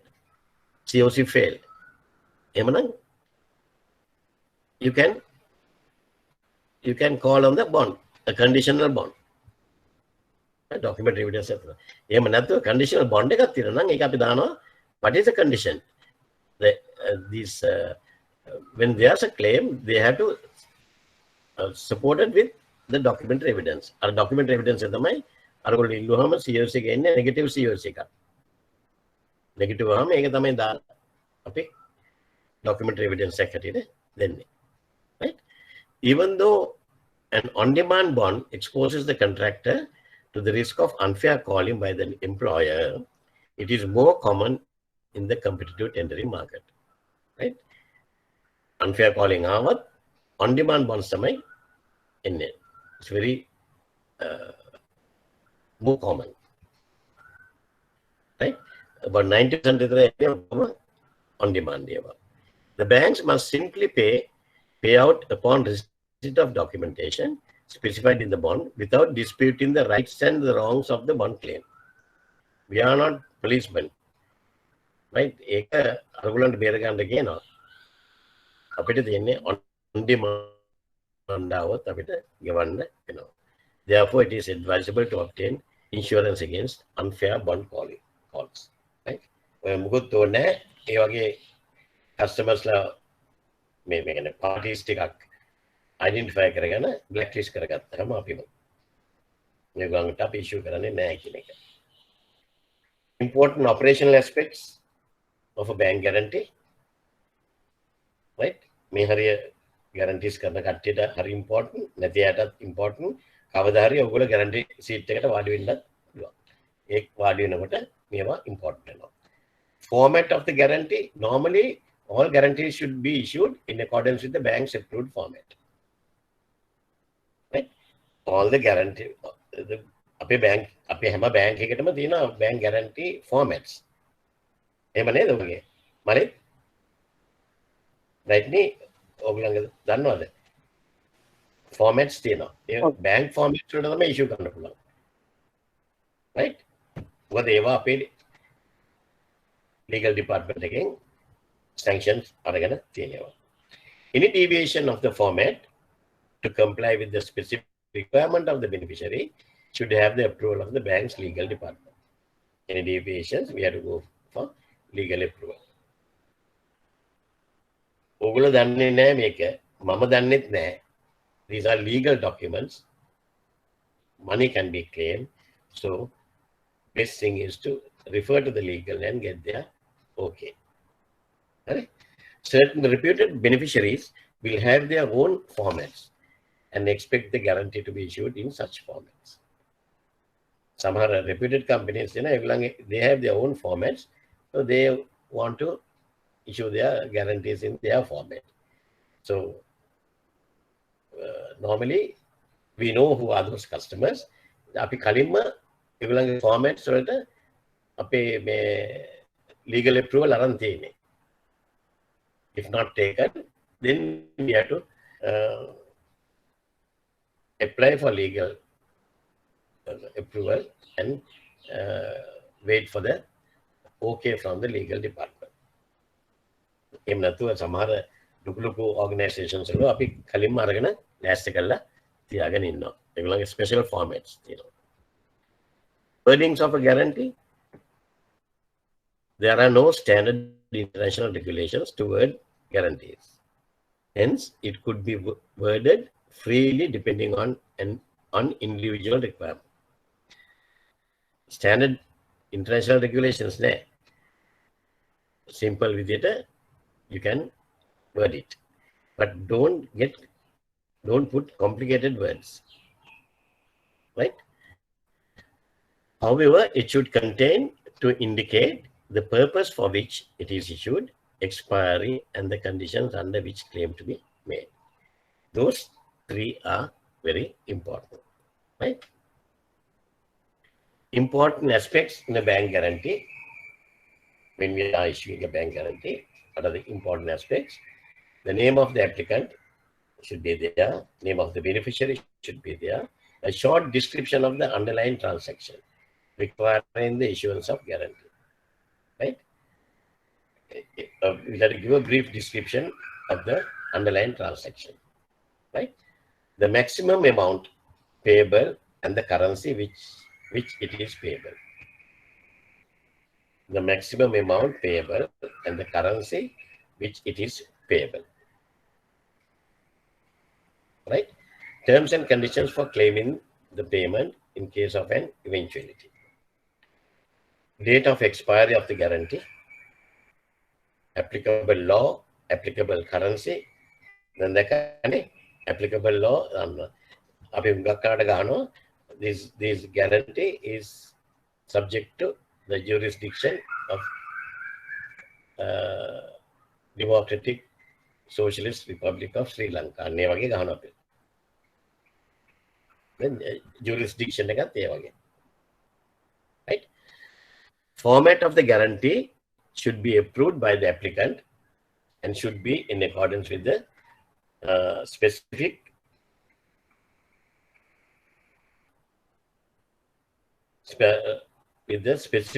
of the beneficiary. Specification of the beneficiary.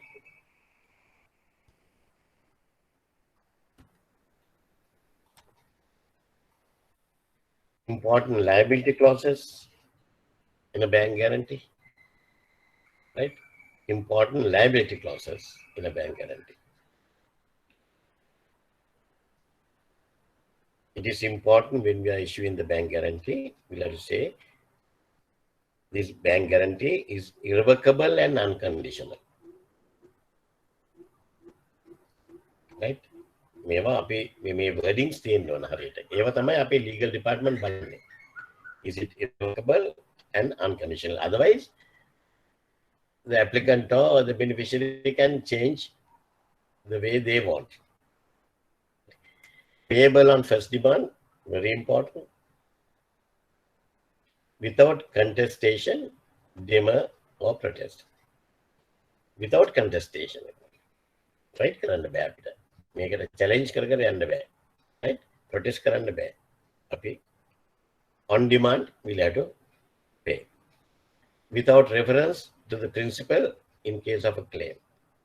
Without reference to the principal in case of a claim. අපි සාමාන්‍යයෙන් කියන්නේ මේ අපෝ claim එකක් ආවොත් අපිට අපෝ මේ applicant එක දදා ඉන්න ඕනේ. එහෙම නැත්නම් ආපෝ සරක් beneficiary ආපෝ ලියලා ආන්න ඕනේ. පාට හොඳටම ෂුවර්ද මේක ක්ලේම් කරනවද නැද්ද? ඒවා අපි යන්නේ කරන්නේ නැහැ. Right? Notwithstanding any dispute between the parties. Right? On the irregular claims and if there's a dispute, right? Treating any demand made on the bank as conclusive. Right? Okay. So those are very important liability clauses in a bank guarantee. Amending a guarantee after issuance. Amending a guarantee after issuance. Now, when we issue a guarantee like a LC, time to time, there may be certain amendments. Right? The amendments to a guarantee cannot be made at the request of the beneficiary. Now,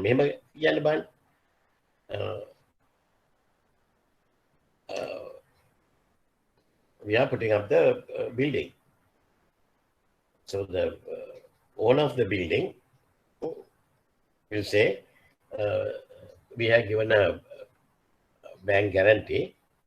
We have given a bank guarantee, a performance guarantee or something for 100,000 rupees. 100,000 rupees. Oh, sorry.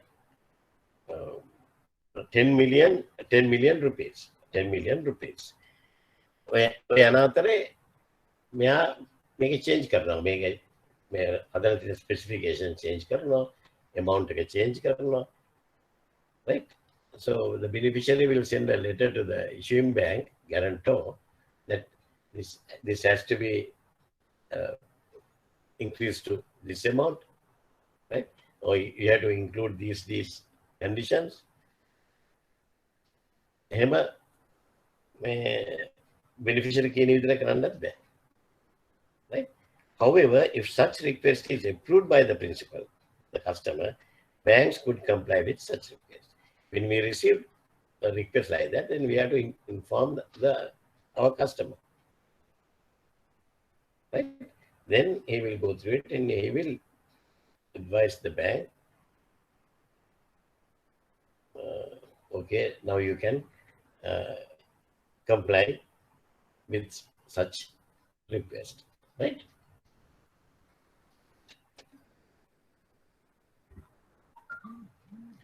Claim procedures. Now these parts I have included. Majority of the banks, they are dealing with, their trade is dealing with bank guarantees. Okay. Right? The claim procedures. All claims should be made within the expiry date. Right? After the expiry date, you can't put a claim. You have the stay. Right? Any claims made after expiry should be rejected and not entertained. The left hand side එකේ තියෙන්නේ issue එක. එහා පැත්තේ තියෙනවා action එක. Any claims made after expiry should be rejected and not entertained. Then any claims made within the expiry should be expeditiously settled. Right? A customer getting approval and a normally we inform the customer and we have to expedite within 1 or 2 days. We have to, within 1 day, you have to give the answer, yes or no. Right? There shouldn't be any hesitation on the part of the bank in honoring a valid claim. Right? Few years back, I had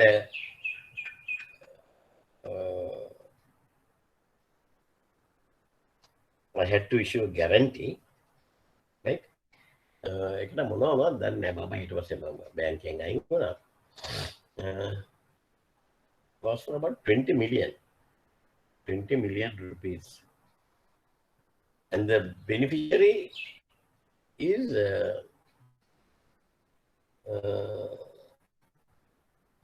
district courts, Colombo, district Kusagia, and district courts regarding some payments or claims or kakare whole kargan in the district court has requested us to issue a guarantee. Adaka pay no karandana. Nadu yoreneka. Right? Ekno and local company another cricketer. Cricketers are show come the business card. Sally to another company Sally had cricket go on.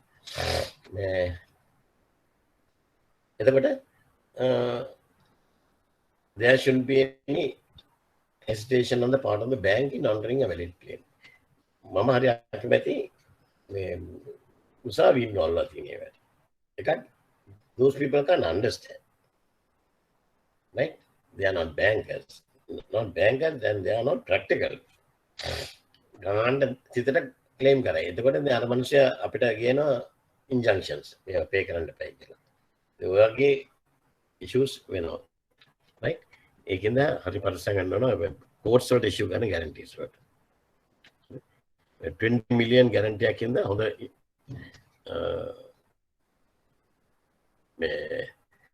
මේකක් තිබ්බනේ. මේ මොනවාද charges? අපි charges වලට දාන නමුත් charges එච්චර වැඩක් නැහැ. 20 million guarantee එක කරනකොට they negotiate for charges. Normally we collect 2%. මේගොල්ලෝ collect කරගන්නේ negotiate කරගන්න 0.2%. 0.2%. ඉතින් අන්තිමට අපිට වැඩක් නැහැ. පොඩි මිනිස්සුන්ගේ guarantees වලින් තමයි බැංකුවට වාසිය තියෙන්නේ. ලොක්කන්ගේ නෙමෙයි. ලොක්කන්ගේ පාඩුයි. Cancellation of guarantee should be cancelled after expiry. If there's no claims, and if you are going to cancel, you have to cancel after expiry. But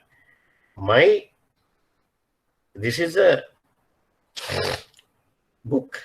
This is a book. As per the book, yes, should be cancelled after expiry. But my personal opinion is ask for the cancel guarantee, expired guarantee. Ask for the expired original guarantee. Then keep it with us and then cancel it. Right? Custom guarantees cancel. Thank God. They'll take you to courts. Right? Even though it's expired. Any premature cancellation should have the concurrence of beneficiary. Any premature cancellation. Understood? No? Even after expiry, it is preferable to wait for a further period of 1 month for cancellation to avoid any dispute. Very important thing. These are practical things. Even after expiry, if you have not received the guarantee into your hand, right, don't go and cancel it. Wait for a further period of 1 month and follow up for the original guarantee. Original guarantee අතට ආවට පස්සේ අපි කාටද බය? ඒ original guarantee එක තියෙනවා නම් ඊට පස්සේ ඒක cancel කරලා අපි liabilities, we can absorb the liabilities. There won't be any liability. එතකන් පොඩ්ඩක් 1 month යනකම් මම නම් ඔය hold කරගෙන යනවා. Right? If a customer කිව්වොත් එහෙම now my guarantee is expired, I have kept 25 million rupees as cash margin. Now please release that money. Sorry.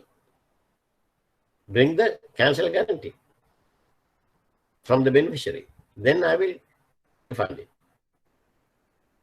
Right? ඒක තියෙනවා. Beneficiary cannot unilaterally make a request for an extension unless such extensions are authorized by the applicant. Understood. Release of principal from the obligation. Release of principal from the obligation. Right? If no claims are received within the expiry, even though the obligation of the bank is fully extinguished, we should be cautious in releasing the principal from the obligations. We should be cautious in releasing the principal from the obligation. Now, the practical parts of the right?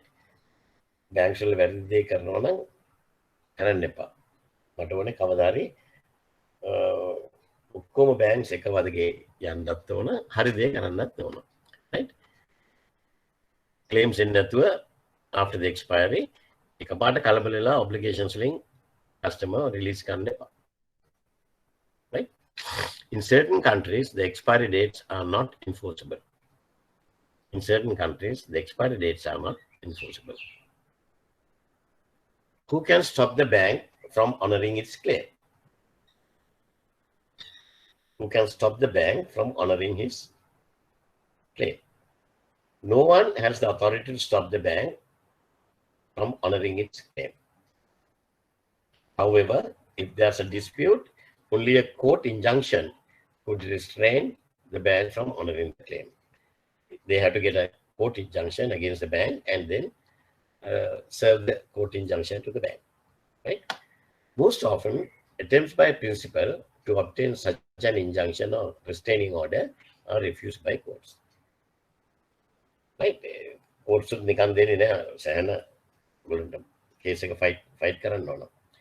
In the exceptional circumstances, such as a fraud, the court do intervene with an injunction or restraining order. If a bank purposely delays a settlement of a claim in anticipation of an injunction being served, it could result in action being filed by the beneficiary for damages. Right? Okay. Mala fide claim, right? Prudent bankers will examine the integrity of not only the applicant on whose behalf the guarantee is issued, but also the beneficiary. Right? Mala fide claims in the පුළුවන් අපි beneficiary වත් check කරලා ගන්න පුළුවන්. If you are a prudent banker, don't entertain your customers' application, even though they are having the bank guarantee limits and all. අපි හිතන්නේ limit එක mark කරලා ඕන එකක් issue කරන්න පුළුවන් නෑ. අපි හැම එකම හොයලා බලන්න ඕන.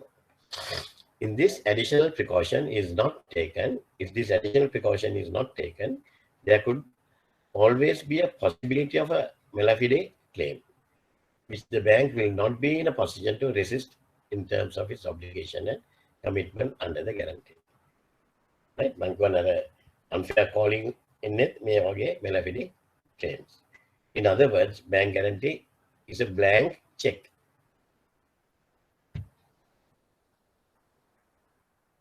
Very easy for you to understand what is a bank guarantee. In other words, bank guarantee is a blank check. Customer සංකල්ප blank check එකක් දෙනවා. කියන්න බන් මොනවද කරන්න පුළුවන් කියලා.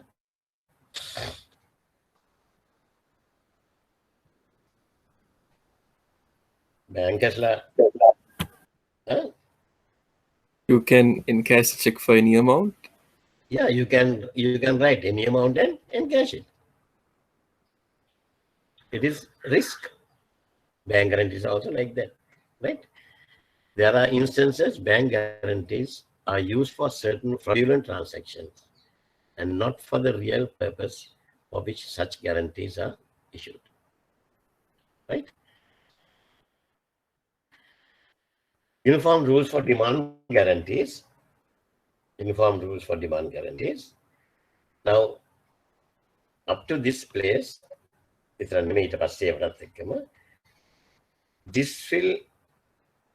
be applicable to standby letter of credits also. Precautions of the on-demand guarantees are operations of demand guarantees and amendments thereto are subject to the uniform rules for demand guarantees. URDG 758. URDG 758. Right? Please go through these articles and this for your guidance, but go to Google, type URDG 758, then you will get the uniform rules for demand guarantees. If you are not in the guarantee department, then read these articles. Read the articles. Very important. Make liabilities and responsibilities, demands, definitions, and general provision. Very important, right? Issuance and renewal of bank guarantees. Right? The Exchange Control Department permits the following category of guarantees to be issued as per the direction number 6409/2012, dated 29 November 2012. 6 types in all. Right? Issuance and renewal of bank guarantees. Accordingly, the commercial banks are permitted to issue and renew the following 6 different categories of guarantees without obtaining Exchange Control Department permission. They have permitted only for these categories. For my categories, I'm not going to go into detail, right? ඔගොල්ලෝ අන්ත ඔළුවට ගන්න ඔළුවට ගත්ත නම් ඇති ඔළුවට අරගෙන මේක රිෆර් කරලා මේ ඩිරෙක්ෂන් එක රිෆර් කරලා ඒක තමයි නෝට් ඩවුන් කරලා තියාගන්න ඕනේ. ඊට පස්සේ you can read and understand if there's any query. Right? Category 1 is a guarantee issued on behalf of a person resident in Sri Lanka in favor of a person resident outside Sri Lanka. ඔයගේ එක categories තියෙනවා. Right? I'm not going to discuss these categories. I have given this for your future references as well as for further reading. Right? They make a bank may issue guarantees other than the above types of guarantees up to the value of $1 million per contract. Excess of this limit requires exchange control approval. Right? Category 2, a guarantee issued on behalf of a principal supplier who is a resident outside Sri Lanka in favor of a person resident in Sri Lanka in respect of a contract. Right? Sri Lanka subject to obtaining counter guarantee from a reputed international bank. Category 3, in the event that where the principal supplier is a person resident outside Sri Lanka, making a 6 types, you know. In the event where a company incorporated in Sri Lanka, that's the investor is required to provide a bank guarantee to enable a company incorporated outside Sri Lanka investee, in which the said investor is a shareholder to raise facilities. Eva guarantees you can do it value not exceeding $250,000. Right? Category 5 is another one. There the value is only $100,000. Category 6 is in the event where a person resident outside Sri Lanka undertakes a project, person resident outside Sri Lanka undertakes a project in Sri Lanka as a contractor, and a person resident in Sri Lanka is required to issue a guarantee in favor of the said contractor in the capacity of a subcontractor. There is no maximum limit for the following types of guarantees: bid bond, performance, advance payment guarantees. Bank may issue guarantees other than the above types of guarantees up to the value of $500,000 per contract. Look amounts. With the local contracts, meva on and on. Consult a company. Those people were doing constructions of buildings and hotels and power lines in African countries. Djibouti Hotel Intercontinental, Meridian Hotel, local buildings have a Lanka. Mihima අපේ ලේබරර්ස්ලම ගිහිල්ලා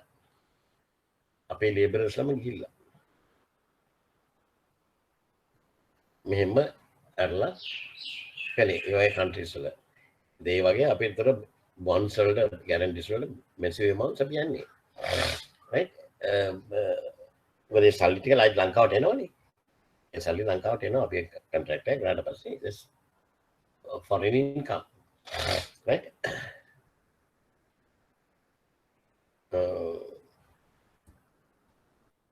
okay. Thank you. I think I managed to finish it within the given period. Now, if you have any questions, you can ask. So, in what instances, sir, the bank is asking for the original contract of the between the supplier and the? We never ask. Even for a bank guarantee, no? No, we never ask. Right? We never ask.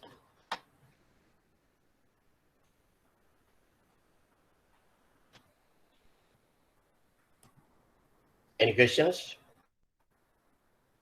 What are the instances that a custom guarantee is needed? Custom guarantees? It's needed. Custom guarantees are needed. I told you, no. If you want to release certain goods without paying custom duty at the customs, then we are needed to submit a custom guarantee. Then keeping that custom guarantee, they will issue. They will allow us to take the container to your warehouse, and then the custom will check and impose the fees, custom fees. That means for getting SLS approval, releasing the cargo to the Sometimes, yes. Sometimes, yes. Okay. And I know custom guarantees.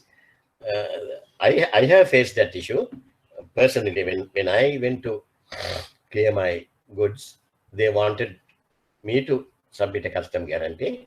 So at that time, I was having accounts with HSBC Bank. That's my banker. So when I told them, okay, I will submit a guarantee from the HSBC, the custom told me, no,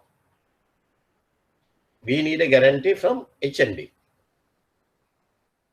We need a guarantee from HNB.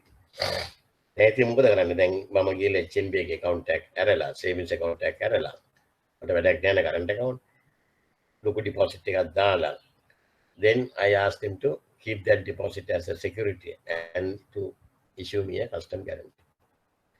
ඒක මොකද custom guarantees කියන්නේ ඔළුවේ කැක්කුමක් මට ඒක ගන්න ගියා ultimately they didn't charge me a cent because all my belongings were used ones, which I have used for 10 years, right?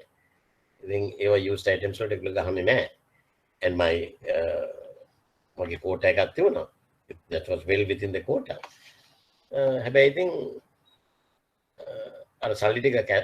guarantee cancel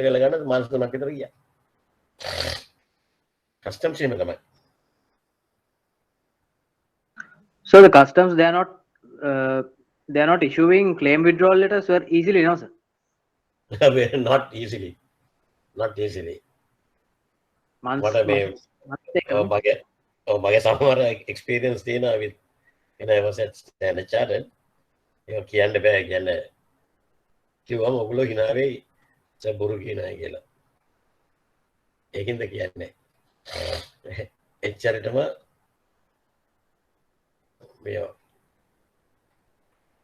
එක customer කෙනෙක් හිටියා මගේ මේවල තාමත් big shot හරි තාමත් හොඳ එක්ස්පෝර්ට් කෙනෙක්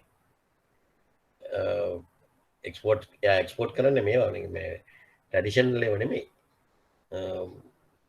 එයාගේ මේ එයා මැනුෆැක්චර් කරන ඒවා items right I never believe they get හැබැයි ඉතින් යා මාත් එක කීප එකක් තමයි එයාගේ custom guarantees ඔක්කොම ටග්ගාල customs වලින් එනවා මේවට මිනිහා කියන්නේ he has a super power එයා meditate කරලා ඉවර කරලා යනවලු ගිය ගමන් customs officer yes sir come කියලා දෙනවලු වංකු ඒ මිනිස්සයාට අනිත් ඔක්කොටමත් උදව් කරලා ගාණක් ගත්තා නම් ඊටට හොඳයි කියලා නියම ජොබ් එක custom guarantees ටික cancel කරගන්න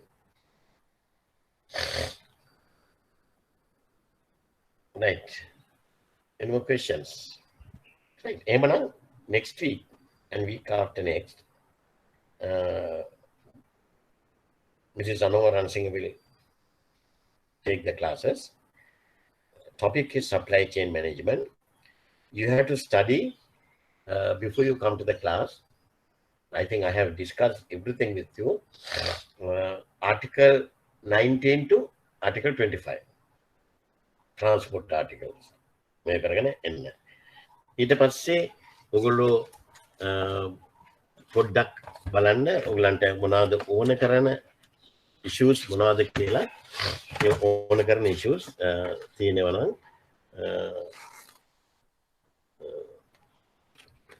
ඒවා questions තියෙනවා නම් ඒවා පොඩ්ඩක් බලන්න.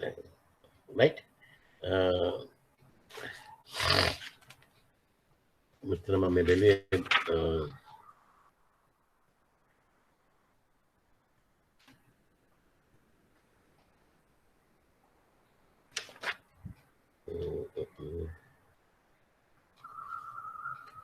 අනිත් එකපාරට ඔළුවට එන්නේ නැහැ.